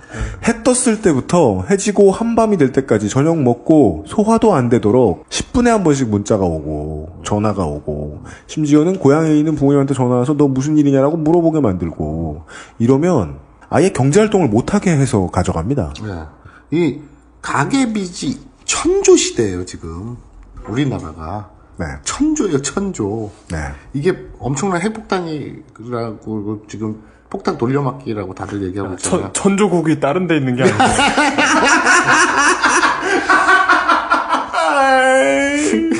네. 그러니까 미국에서 서브프라임 모기지 이게 네. 전형적인 금융 약탈이었잖아요. 그렇죠. 예. 누구지? 마이클 무어의 캐피탈리즘, 네. 러브스토리 캐피탈리즘 그거 보면 아주 절절히 잘 나타났는데 사람들의 생각에는 광고에서 봤던 대로 집을 담보로 돈을 주는 건 줄 알았는데 대출해 주는 건 줄 알았는데 네. 알고 보니 돈을 주고 집을 빼앗아 가는 거다. 네, 그렇죠. 쉽게 정리하면 그래요. 그렇죠. 네. 우리나라에서도 몇 년 전에 아주 큰 금융사기가 하나 있었어요. 키코 사태라고. KIKO. 아십니까? 네. 그게 이제 환율 방어 네. 환율 세이브 시켜주는 파생 상품이었는데. 네, 2008년 수십 개의 중소기업들이 파산하고 이 손실을 일으킨 이 키코 사태 있습니다. 키코란 환율이 일정 범위 안에서 움직이면 가입자가 미리 약정한 환율로 달러를 은행에 대파할 수 있는 파생금융 상품입니다. 녹인 노가웃이라는 영문의 첫 글자를 따온 것으로 평상시에는 환위험을 줄일 수 있지만 환율이 약정한 범위 밖으로 나가면 가입자가 큰 피해를 입게 되는 구조입니다. 키코는 2006년부터 2008년 초까지 집중 판매됐습니다. 이후 2008년 글로벌 금융위기의 여파로 환율이 폭등하면서 은행과 키코 계약을 맺은 상당수 중소기업들이 천문학적인 손실을 입으면서 키코에 대한 불공정 논란이 확대됐습니다. 그러나 결과적으로 검찰의 키코 사건 수사는 무혐의로 종결됐고 대법원도 은행의 손을 들어줬습니다. 피해 기업들에게 불리한 결과 내용만이 좀 나온 것인데요. 알고 봤더니 환율 때문에 내려왔을 때 얻는 그 가입자의 이익은 제한적인데 네. 환율이 올랐을 때 거의 자기 건실한 기업 자체를 뺏겨요. 네. 그런 구조를 해가지고. 네. 근데 이거는 이 법적으로는 잘 빠져나가게 문제가 없어요. 다 읽고 사인했으니까. 그러니까 승소 판결이 났거든요. 키코 쪽에. 네. 그렇습니다. 예. 지금 문제가 되는 것은 빚권하는 사회. 밑돌 빼서 윗돌 괴기. 이것을 지금 우리가 언제까지 할 것이냐. 묘기네요, 묘기. 네. 진짜 실로 하루하루를 신기하게 버티고 있는 거예요. 네. 여러분들이 케이블 TV를 틀었을 때 줄기차게 나오는 저축은행과 대부업체의 광고들. 네. 이거는 그냥 어떤 한 개인의 불행의 시작이 아니라 네. 대한민국 자체. 네. 그 양극화라는 뭐 이게 그 진짜 밑돌 빼서 윗돌 개는 네. 이런 것들을 전형적으로 보여주고 있는 거예요. 그 규모가 커지면 커질수록. 네. 그리고 그들의 광고가 그들이 스폰서하는 스포츠 구단이 많아지고 그들의 광고가 점점 세련돼짐에 따라 더 심해지고 있는 거라고 볼 수 있겠네요. 네. 지들이 그렇게 서민경제 그러고 싶으면 그리고 저축은행 쪽으로 발을 넓힌 다음에 그런 채권 매입이라든지 그 소액 대출해서 추심 나서지 말고 그 저축금리 올려가지고 그거는 하고 그리고 서민금융으로서 그걸 해도 충분히 이익을 낼 수 있거든요. 바쁠 땐 택시도 타잖아. 바쁠 일이 없는데 택시가 편하지 않아요? 에어컨도 빵빵하고 그 택시 기사가 되게 친절해. 이준하고 있는 거죠. 근데 쟤네들이 태워주는 택시는 할증이 40%. 그렇죠. 네. 근데 그런 생각을 했어요. 이건 그냥 소회고 그냥 개인적인 느낌인데 네. 1950년에 나라가 잿더미가 됐잖아요. 네. 그리고 나서 그 70년대는 열심히 일했죠. 네. 실제로 열심히 일했고 그거 아세요? 박정희가 처음 쿠데타 일으켰을 때 그 장준하 선생도 환영한 거 아세요? 네. 실제로는 그래. 처음 이렇게 5.16 딱 일어나자마자는 하도 정치권 개판이니까 뭔가 들어 엎어야겠다는 게 실제로 국민들 사이에 많았어요. 네. 그 알실 1회에 나옵니다. 진보 진영도 환영을 했고요. 네. 그러니까 뭐 그때 박정희가 수출주도, 뭐 중화학주도, 지금 재벌 몰아주기 그 당시에는 뭐 어쩔 수 없었거나 혹은 잘한 선택이었다고 볼 수도 있죠. 네. 분명히 이제 우리나라가 경제 도약을 한데 일정 정도 성과가 있으니까. 네. 그게 뭐 그 전 정부인 장면의 경제개발 계획을 그대로 가져다 쓴 거다 이런 얘기도 있지만 어쨌든 박정희가 성공한 거잖아. 가져다 쓰든 뭘 하든 해내긴 해낸 거죠. 그건 인정을 하지. 그런데 그 부작용이나 그 폐해가 지금 켜켜이 쌓이다가 그 카페트 위로 올라왔잖아요. 네. 그죠? 장판 위로 올라왔잖아요. 거기다가 80년대 또 아주 그 크리티컬한 일이 있었죠. 강남 땅 투기. 강남 개발하면서 저 배추밭 무밭이 갑자기 황금밭이 된 거예요. 네. 그 사람들이 배가 아플 수밖에 없지. 뭐 저 밑에 강남에 이상한 밭대기 하나 있었던 놈이 갑자기 빌딩을 세우고 막 이러니까. 네. 온 나라가 한탕주의로 매몰되기 시작한 거예요. 네. 그러니까 집, 땅 이게 모든 그 신화, 온 사회의 에너지가 집중된 거죠. 노무현이 그때 부동산 그거 거품 때 잡겠다고 했더니 다들 나온 소리가 뭐였냐. 그래, 말은 맞아. 하지만 천천히 하거나 우리도 뭐 그 소위 그 부모 80년대 그 부모를 돈 지금 딱 우리 세대. 네. 그럼 우리 노후는 지금 갑자기 어떡하라고. 그렇게 이용이 다 막아버리면. 가장 좋아하는 말. 시기상조입니다. 그렇죠. 천천히 가야지. 너무 급격하면 안 되지. 그 한탕주의를 결코 그 고리를 끊지 않겠다는 얘기거든요. 땅 때문에 부자가 된 사람들은 제가 그렇다고 해도 본능적으로 싫어하면서 우리 자식들이 돈 벌 방법이 막히는 거 아닌가라고 겁을 먹고 땅 때문에 돈을 벌지 못한 사람들은 나는 이래 해도 안 되고 저래 해도 안 되는데 내가 만에 하나 돈을 벌 수 있는 부자가 될 방법까지 막아버린다니라고 생각하는 양쪽이 모두가 아직 내 턴은 오지도 않았는데. 그렇죠. 이걸 개인 줄 아는. 그렇죠. 이게 대한민국이 결과적으로는 그냥 아싸리판이에요. 도박판이에요. 아싸리판이 뭡니까? 로또판, 그 도박판. 이긴 사람이 아싸리 좋아하는. 아니, 그러니까 한탕. 네. 이건 그냥 로또죠. 네. 그냥 온 사회가 로또인 거예요. 그러니까 그 2회 때 김재원 교수님이 하신 말씀이 우리 방송에 이렇게 계속 눅눅하게 붙어가지고 흐르고 있잖아요. 무슨 말씀이요? 성공한 반칙은 처벌하지 못한다. 이게 이제 쿠데타라는 말을 제가 살짝 바꿨습니다만은 그 한탕주의도 같은 개념이죠. 왼손에는 한탕주의, 오른손에는 배금주의, 그죠? 그러니까 이 나라가 어떤 철학적 배경도 없어. 그러니까 내가 왜 부자가 돼야 되며, 내가 부자가 되면 뭘 할 것이며, 뭐 그 사회적 지도층이 되거나 뭐 이런 게 없이 그냥 덮어놓고 대박 나세요, 부자 되세요. 그게 덕담이잖아요. 사실은 어떻게 보면 되게 황당한 거예요. 인성 차원에서 나라 전체가 그런다는 건 그게 통용이 된다는 건 자연스럽게. 그러니까 뭐 이런 얘기가 좀 하면은 좀 오바인데. 그 국계론 있잖아요. 국계론? 국가 개조론. 아니, 국민 개새끼론. 국계론. 국민 개새끼론. 아, 국민 개새끼론? 그런 게 뭐예요? 그러니까 국민들이 개새끼니까 이명박 뽑히고 박근혜 뽑히는 거다. 뭐 이런 얘기. 아, 패배에 지친 사람들의 레토릭. 근데 그걸 반박하는 사람들은 또 이렇게 얘기하잖아. 그러면 김대중 노무현 뽑은 국민은 뭐 어디 다른 나라 국민이냐? 이런 얘기 하잖아요. 네. 근데 까놓고 얘기하면 김대중은 그때 JP랑 연합해서 간신히 이겼고, 그것도 아까 어저께 우리가 처음에 얘기했듯이 후보 때 재협상 얘기 꺼냈다가 조선일보에 호통을 듣고 쑥 들어가고, 온 눈치 다 보고 조심조심하고 그 보수 원조라는 JP랑 손 잡고도 나라를 말아먹은 쪽한테서 아주 미미한 차이로 간신히 이겼잖아요. 이거 무슨 결론 말씀하실지 기대되는데요. 그리고 뭐 노무현 같은 경우는 순전히 개인기지 뭐. 사람들을 가슴에 불을 확 찔른 오랜만에 나온 걸출한. 근데 그거 빼고 새누리당이 맨날 이겨요. 왜? 새누리당은 희한하게 돈을 벌 수 있게 해줄 것 같거든. 그죠? 이 도덕적 해이, 우리가 지금 대출, 대부업 막 이런 얘기하지만 손가락질하고 욕하고 이런데 어디서 금리 높게 쳐줄게 투자하지 마세요. 네! 하고 한단 말이에요. 제일 웃긴 게 그거였어. 정몽준을 찍으면 자기도 부자가 되는 줄 알고, 나경원을 찍으면 자기도 누가 피부 관리해주는 줄 알고, 홍정욱을 찍으면 잘생겨지는 줄 안다. 영원히 오지 않을 결과.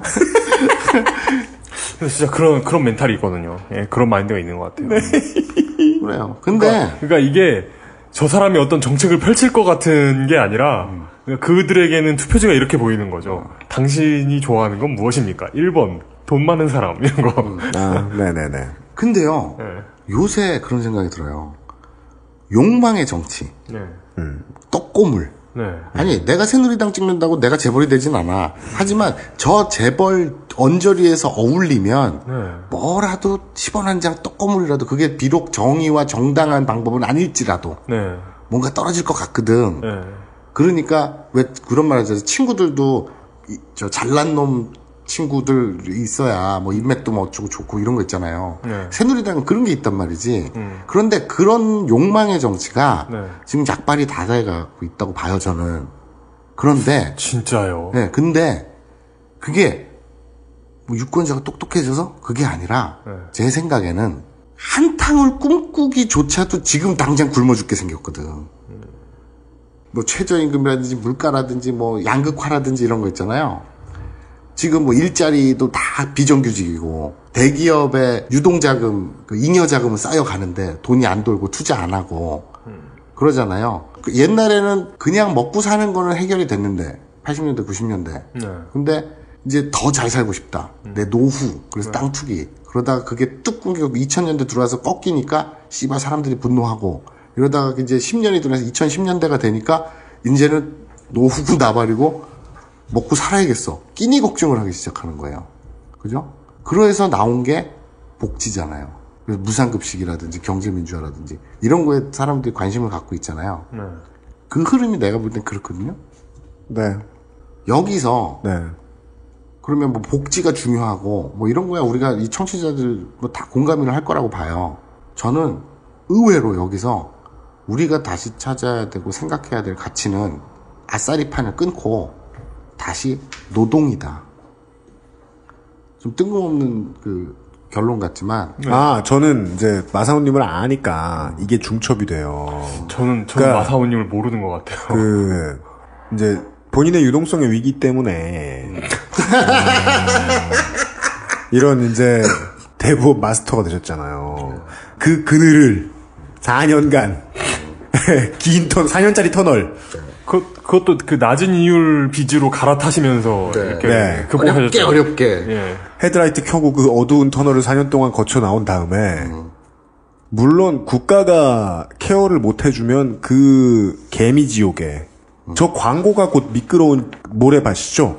개미지옥이죠. 얼마나 잘 만듭니까? 거기에 빠질 사람들은 또 나오겠지만 만약에 그렇지 않은 국가고 이 사람들이 돈을 약탈당하지 않아도 되게 대부분 세대한테 약탈당하지 않아도 되게 정의를 법으로 바로 세워놓은 국가에 살고 있으면 내가 노동할 때 그만큼 신날 수 없을 것이다. 맞는 말입니다. 예, 노동이 곧 나의 백이 될 테니까. 트윗에서 봤어요. 네. 그 노동 문제 권위자인 하종강 교수께서 학교에서 중딩도 아니고 고딩도 아니고 대학생들한테 과제를 준답니다. 노동자와 인터뷰해와라. 그럴 때 학생들이 되게 난감해한대요. 뭔 소리야? 내 주위에 제철소에서 일하는 사람이 누구 있지? 노동자라는 단어의 개념을 모르는군요. 목수가 누가 있지? 아니면 건설 노동자. 지나가다 보면 공사 현장에서 이렇게 깃발 들거나, 포크레인 운전하거나, 갑자기 그냥 새벽에 보도블럭이나 이제 아스팔트 까고, 공사하는 인부들 가가지고서 저 인터뷰 좀 할 수 있을까요? 이상한데? 이런단 말이에요. 대학생들이 그런 생각을 한다. 하종강 교수가 그런데요. 네 가족 중에 분명히 있다. 그런데요. 그죠. 그러니까 노동자가 씨발 출퇴근하고 월급 받으면 노동자잖아. 그죠? 근데 월급이 아니어도. 그러니까 우리나라에서 그러니까 뭐 예술 노동자라고도 하고 그러니까 일해서 먹고 살면 노동자잖아요. 출퇴근도 안 할 수도 있고. 근데 이 우리나라에서 특히나 이 노동자라는 단어.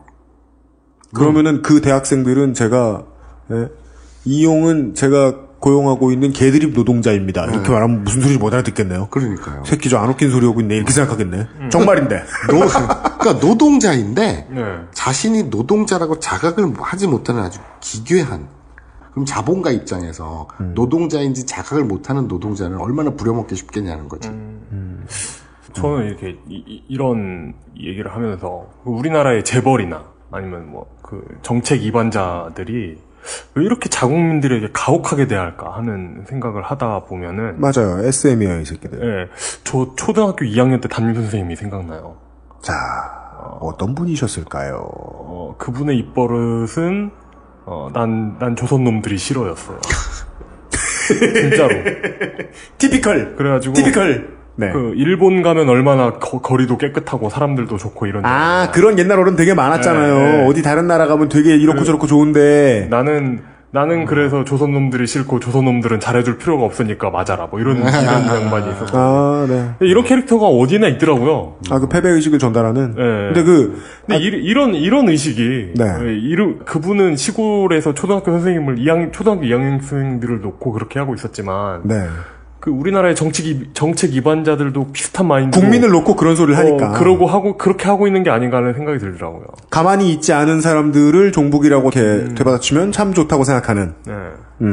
알겠습니다. 결론이 그러니까 제가 아까 다시 노동이다라는 게 되게 좀 멀리 온 좀 점프한 결론 같지만 곰곰이 생각을 해보면 아싸리판 반칙으로 이긴 승자가 독식을 하게 돼 있는 그리고 아군인데 내 얘기인데 그걸 타자화해서 도덕적 해이 아니 돈 껐으면 갚아야지 그 당연한 거 아니야? 라든지 내 옆에 이웃이 희생당하는 것을 비웃게 된 이상한 상황. 그렇죠. 그런 것들이 우리들의 욕망이 그 안에 다 녹아 있다고 봐요.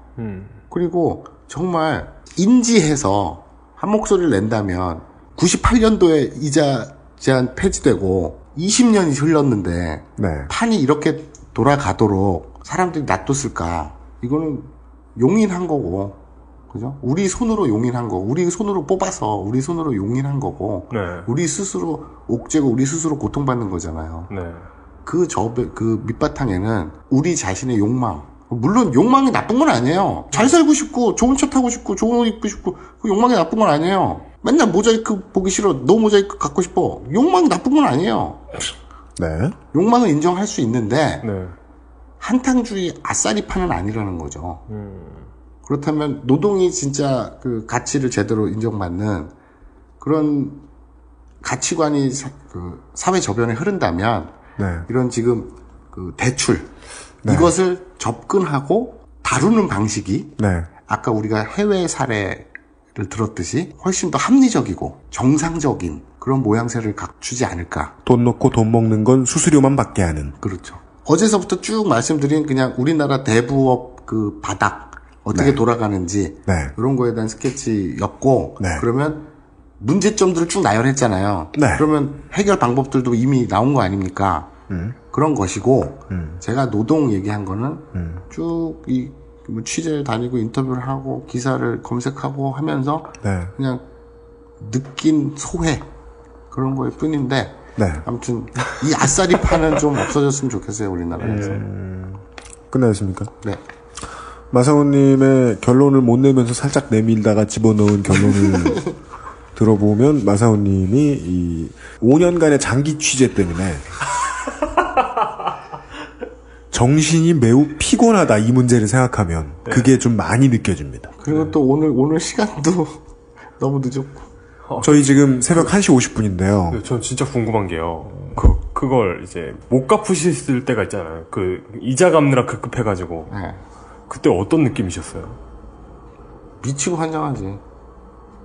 일상적으로 죽고 싶다고. 아니 그러니까 뭐 나는 죽고 싶다는 생각까지는 나는 죽고 싶다는 생각까지는 안 했는데 솔직히 어마어마한 스트레스인 거예요. 그러니까 눈 뜨면 이 돈 어디서 구하지? 땅 파서 나오는 게 아니니까. 근데 내가 일을 안 하는 게 아니잖아. 일을 해. 거의 뭐 인간이 깨어 있을 수 있는 모든 시간을 일하시지 않았나요?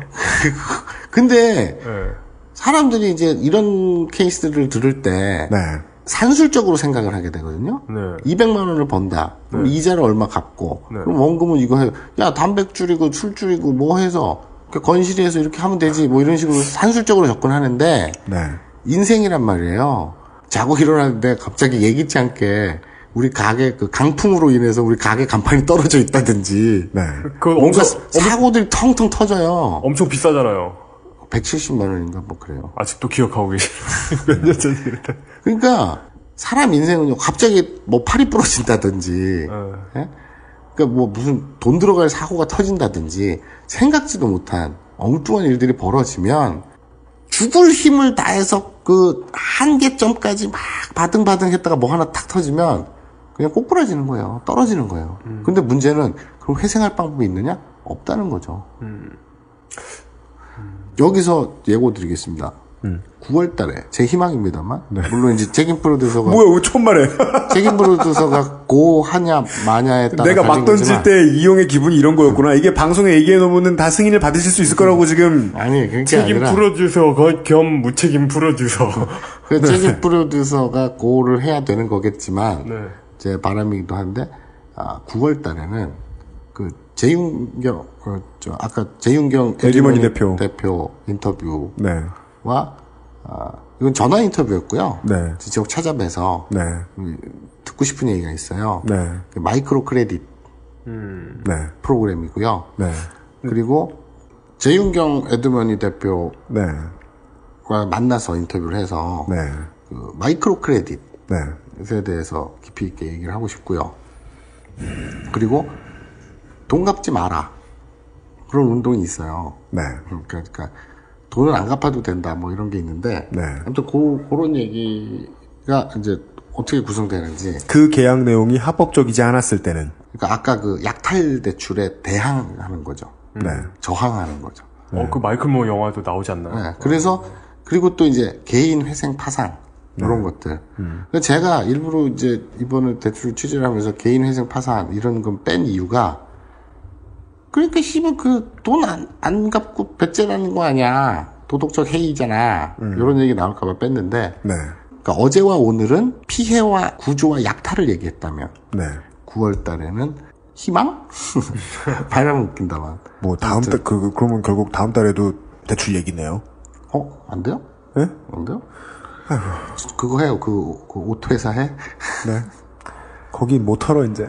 아 속상해. 이게 이러면서 제일 짜증나는 게 타이밍이 지나면 취재를 못 해요. 그러니까 그거 진짜 정말 정확히 못 한다는 걸 알게 되면 좀 답답해요.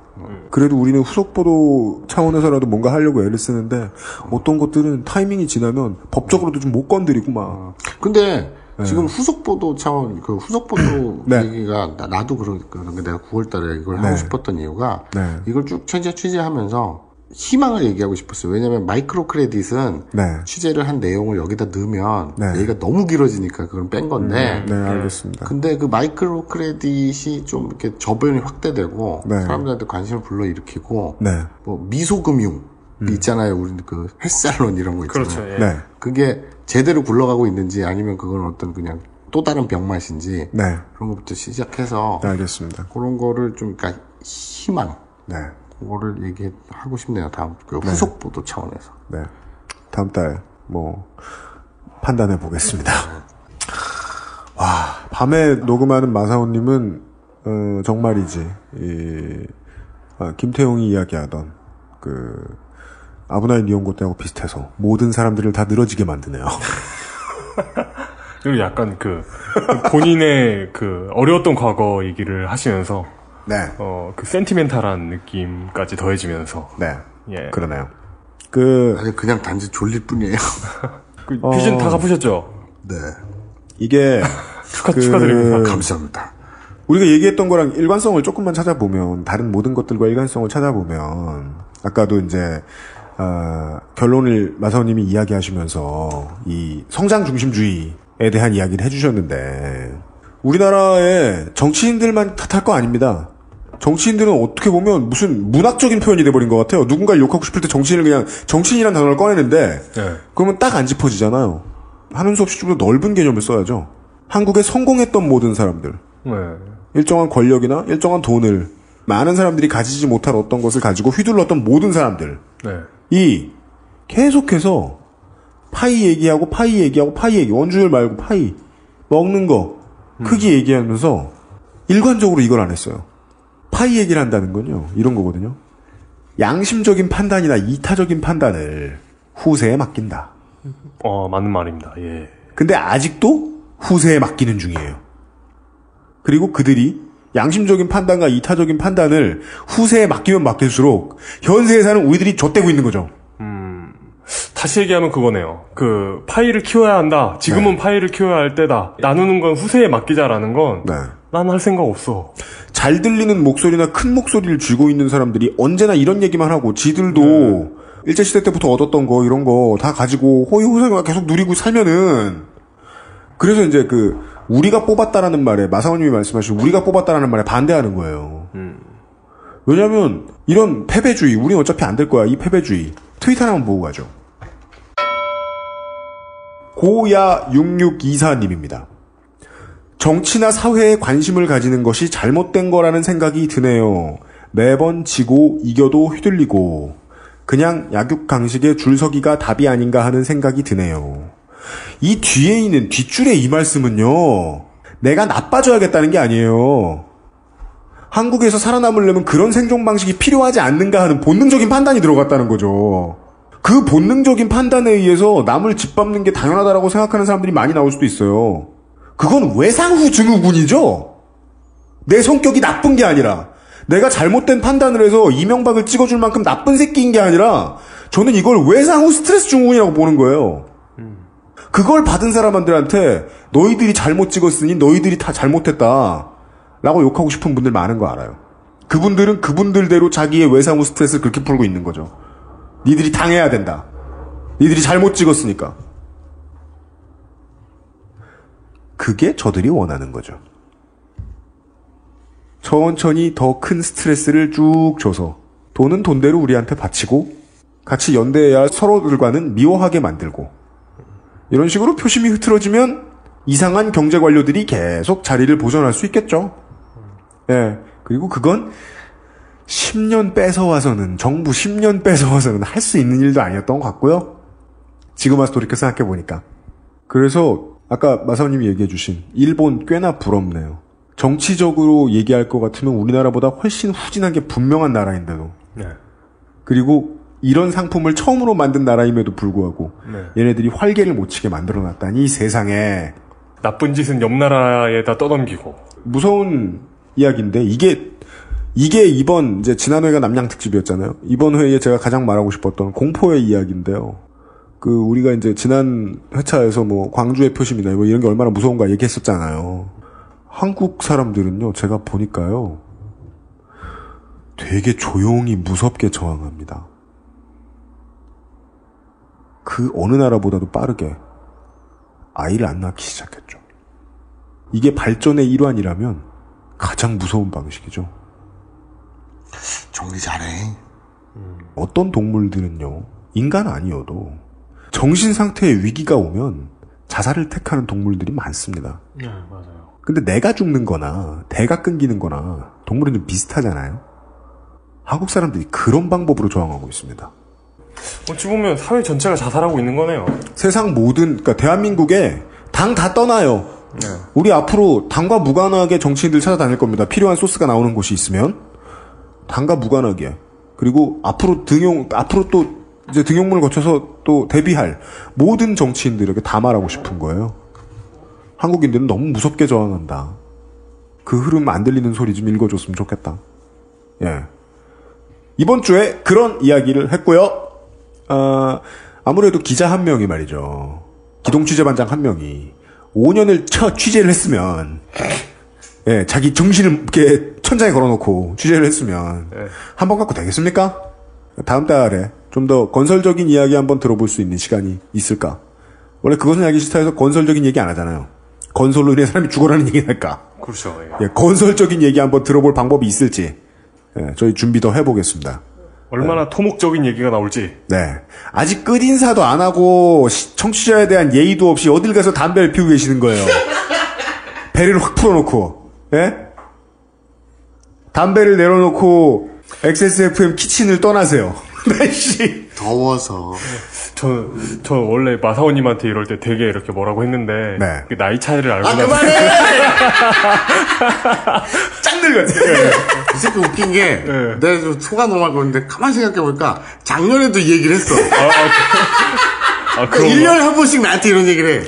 이용은 의도적으로 있는 중이죠. 예. 제 망각을 조절할 수 있습니다. 네. 그 3834176 그 메멘토 끝에 나오는 그 번호 적어놓고 사람 죽이려고 잊어버리는 거. 딱 멘트야. 예, 이용이 사람 놀리는 게 가장 효과적인 건 자기가 놀렸던 걸 잊어버리거든요. 그러니까 매번 창의적이죠. 그래서 언젠가 똑같은 표정을 하고 그 소리를 또 해요. 2배 기분 나쁘게. 매년 해, 매년. 하여간 네. 이 사체의 어두운 터널을 뚫고 오만함을 되찾으신 네. 경제팀의 마사오 기동취재 반장이었습니다. 이번 주 수고하셨습니다. 네, 여러분들이 가장 듣고 싶어 하셨던 게 뭔지 압니다. 그러면 도대체 넌 그 터널을 어떻게 뚫었냐? 그 악순환을 어떻게 뚫고 나왔냐? 네. 다음 달에 해드릴 수 있을 것도 같습니다. 네. 다음 달에 책임 프로듀서가 고하면 고하죠, 뭐. 네. 아니면 전혀 엉뚱한 다른 주제로 찾아오든가. 네. 아무튼 그러겠습니다.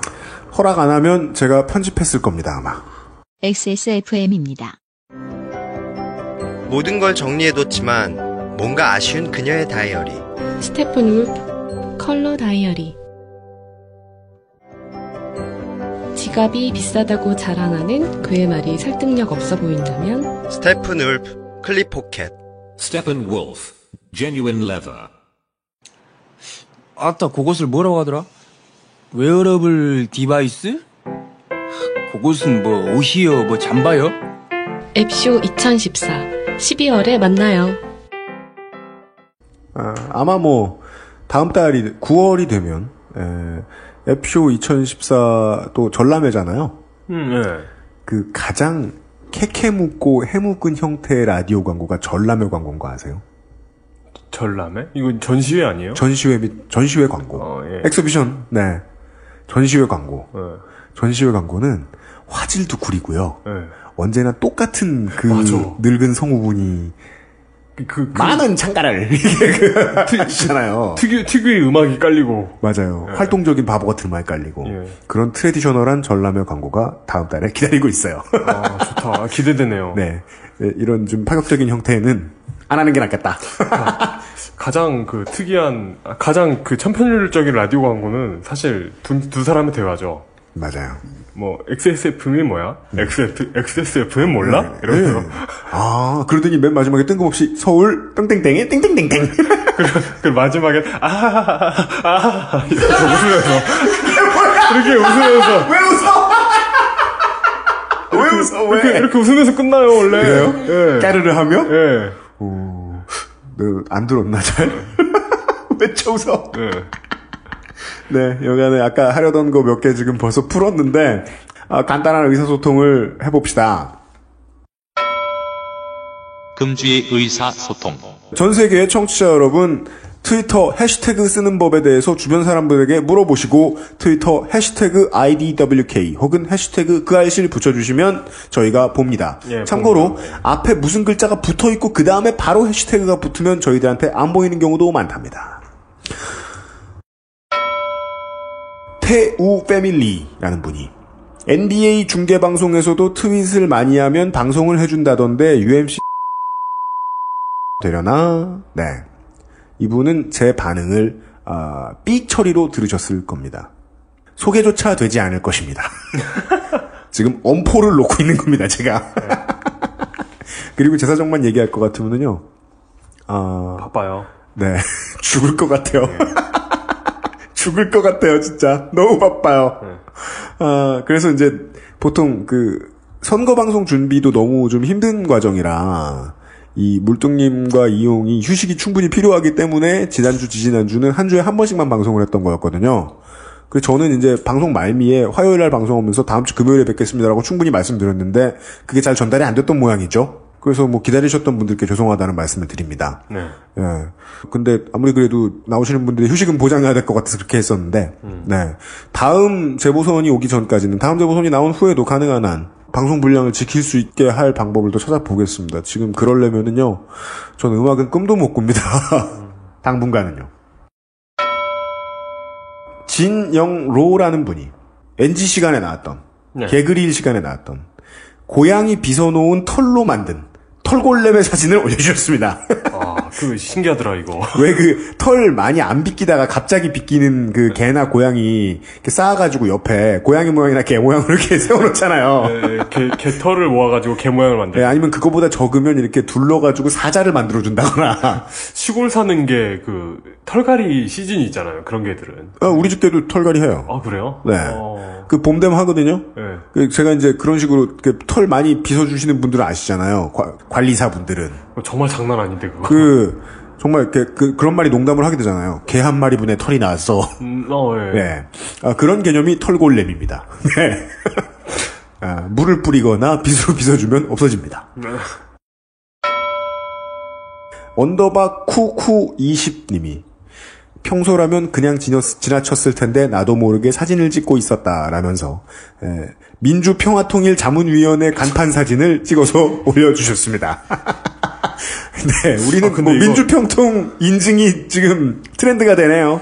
근데 이거 지금까지 몰랐는데 이거 이름을 보니까 민주평화통일자문위원회.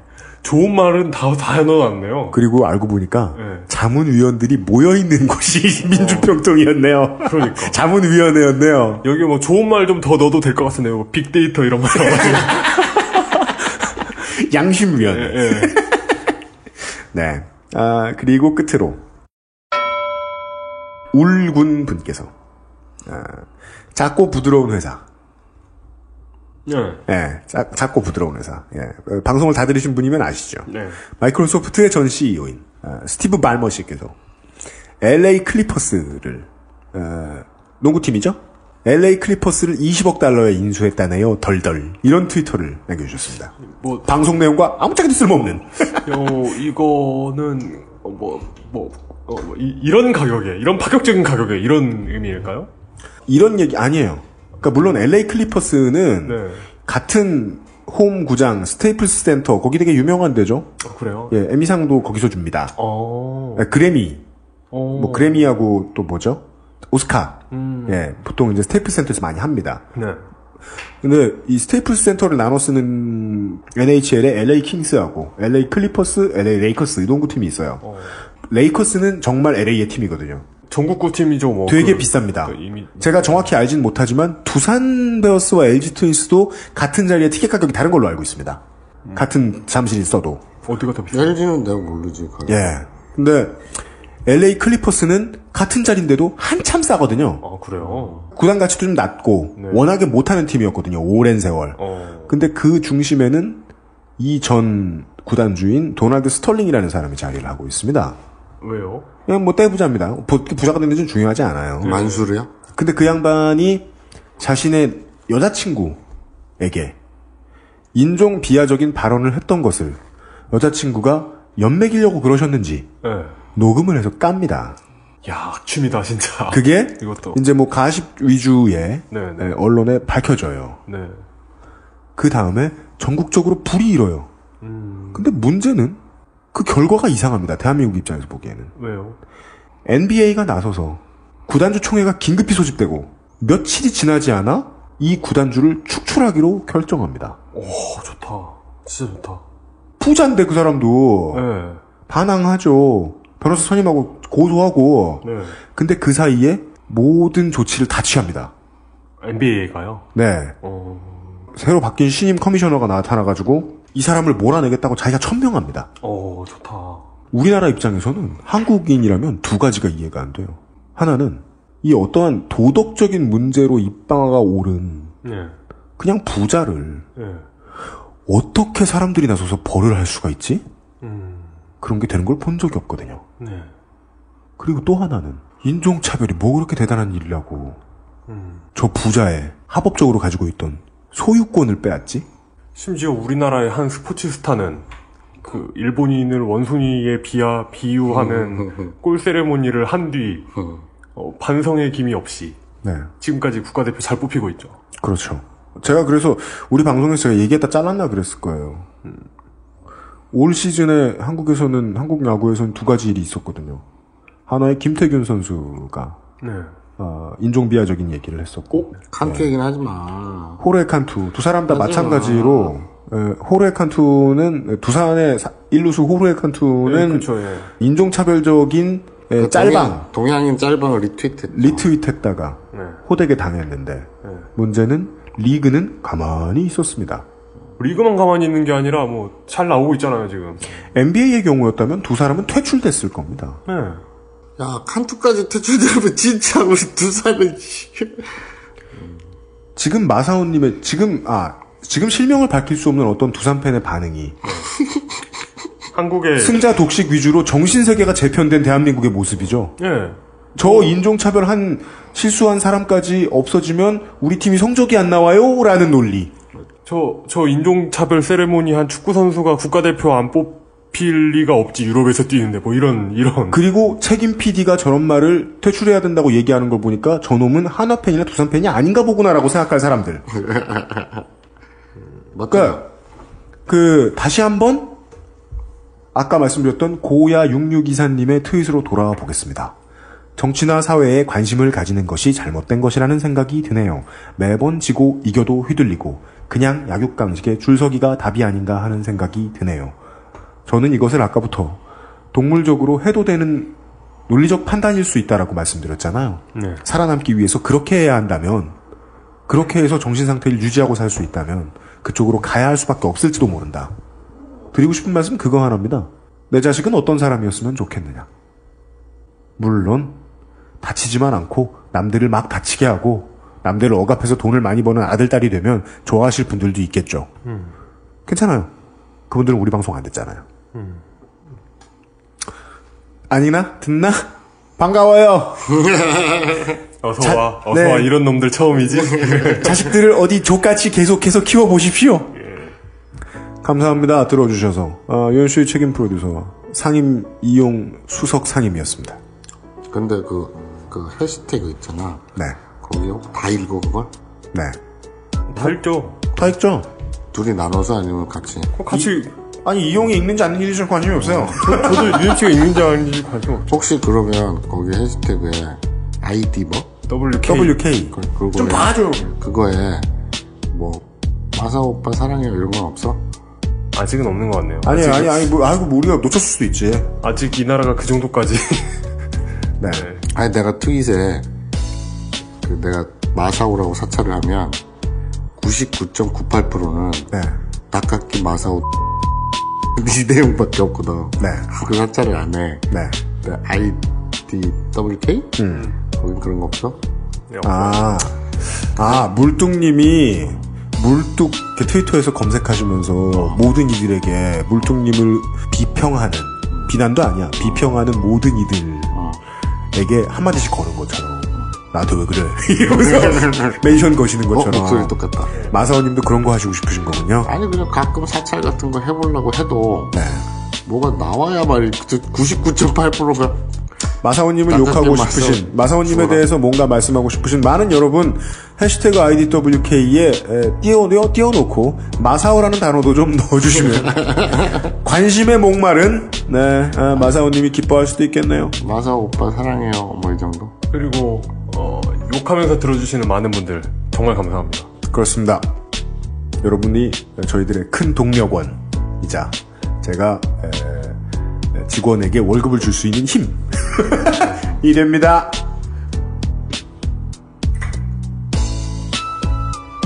아이고.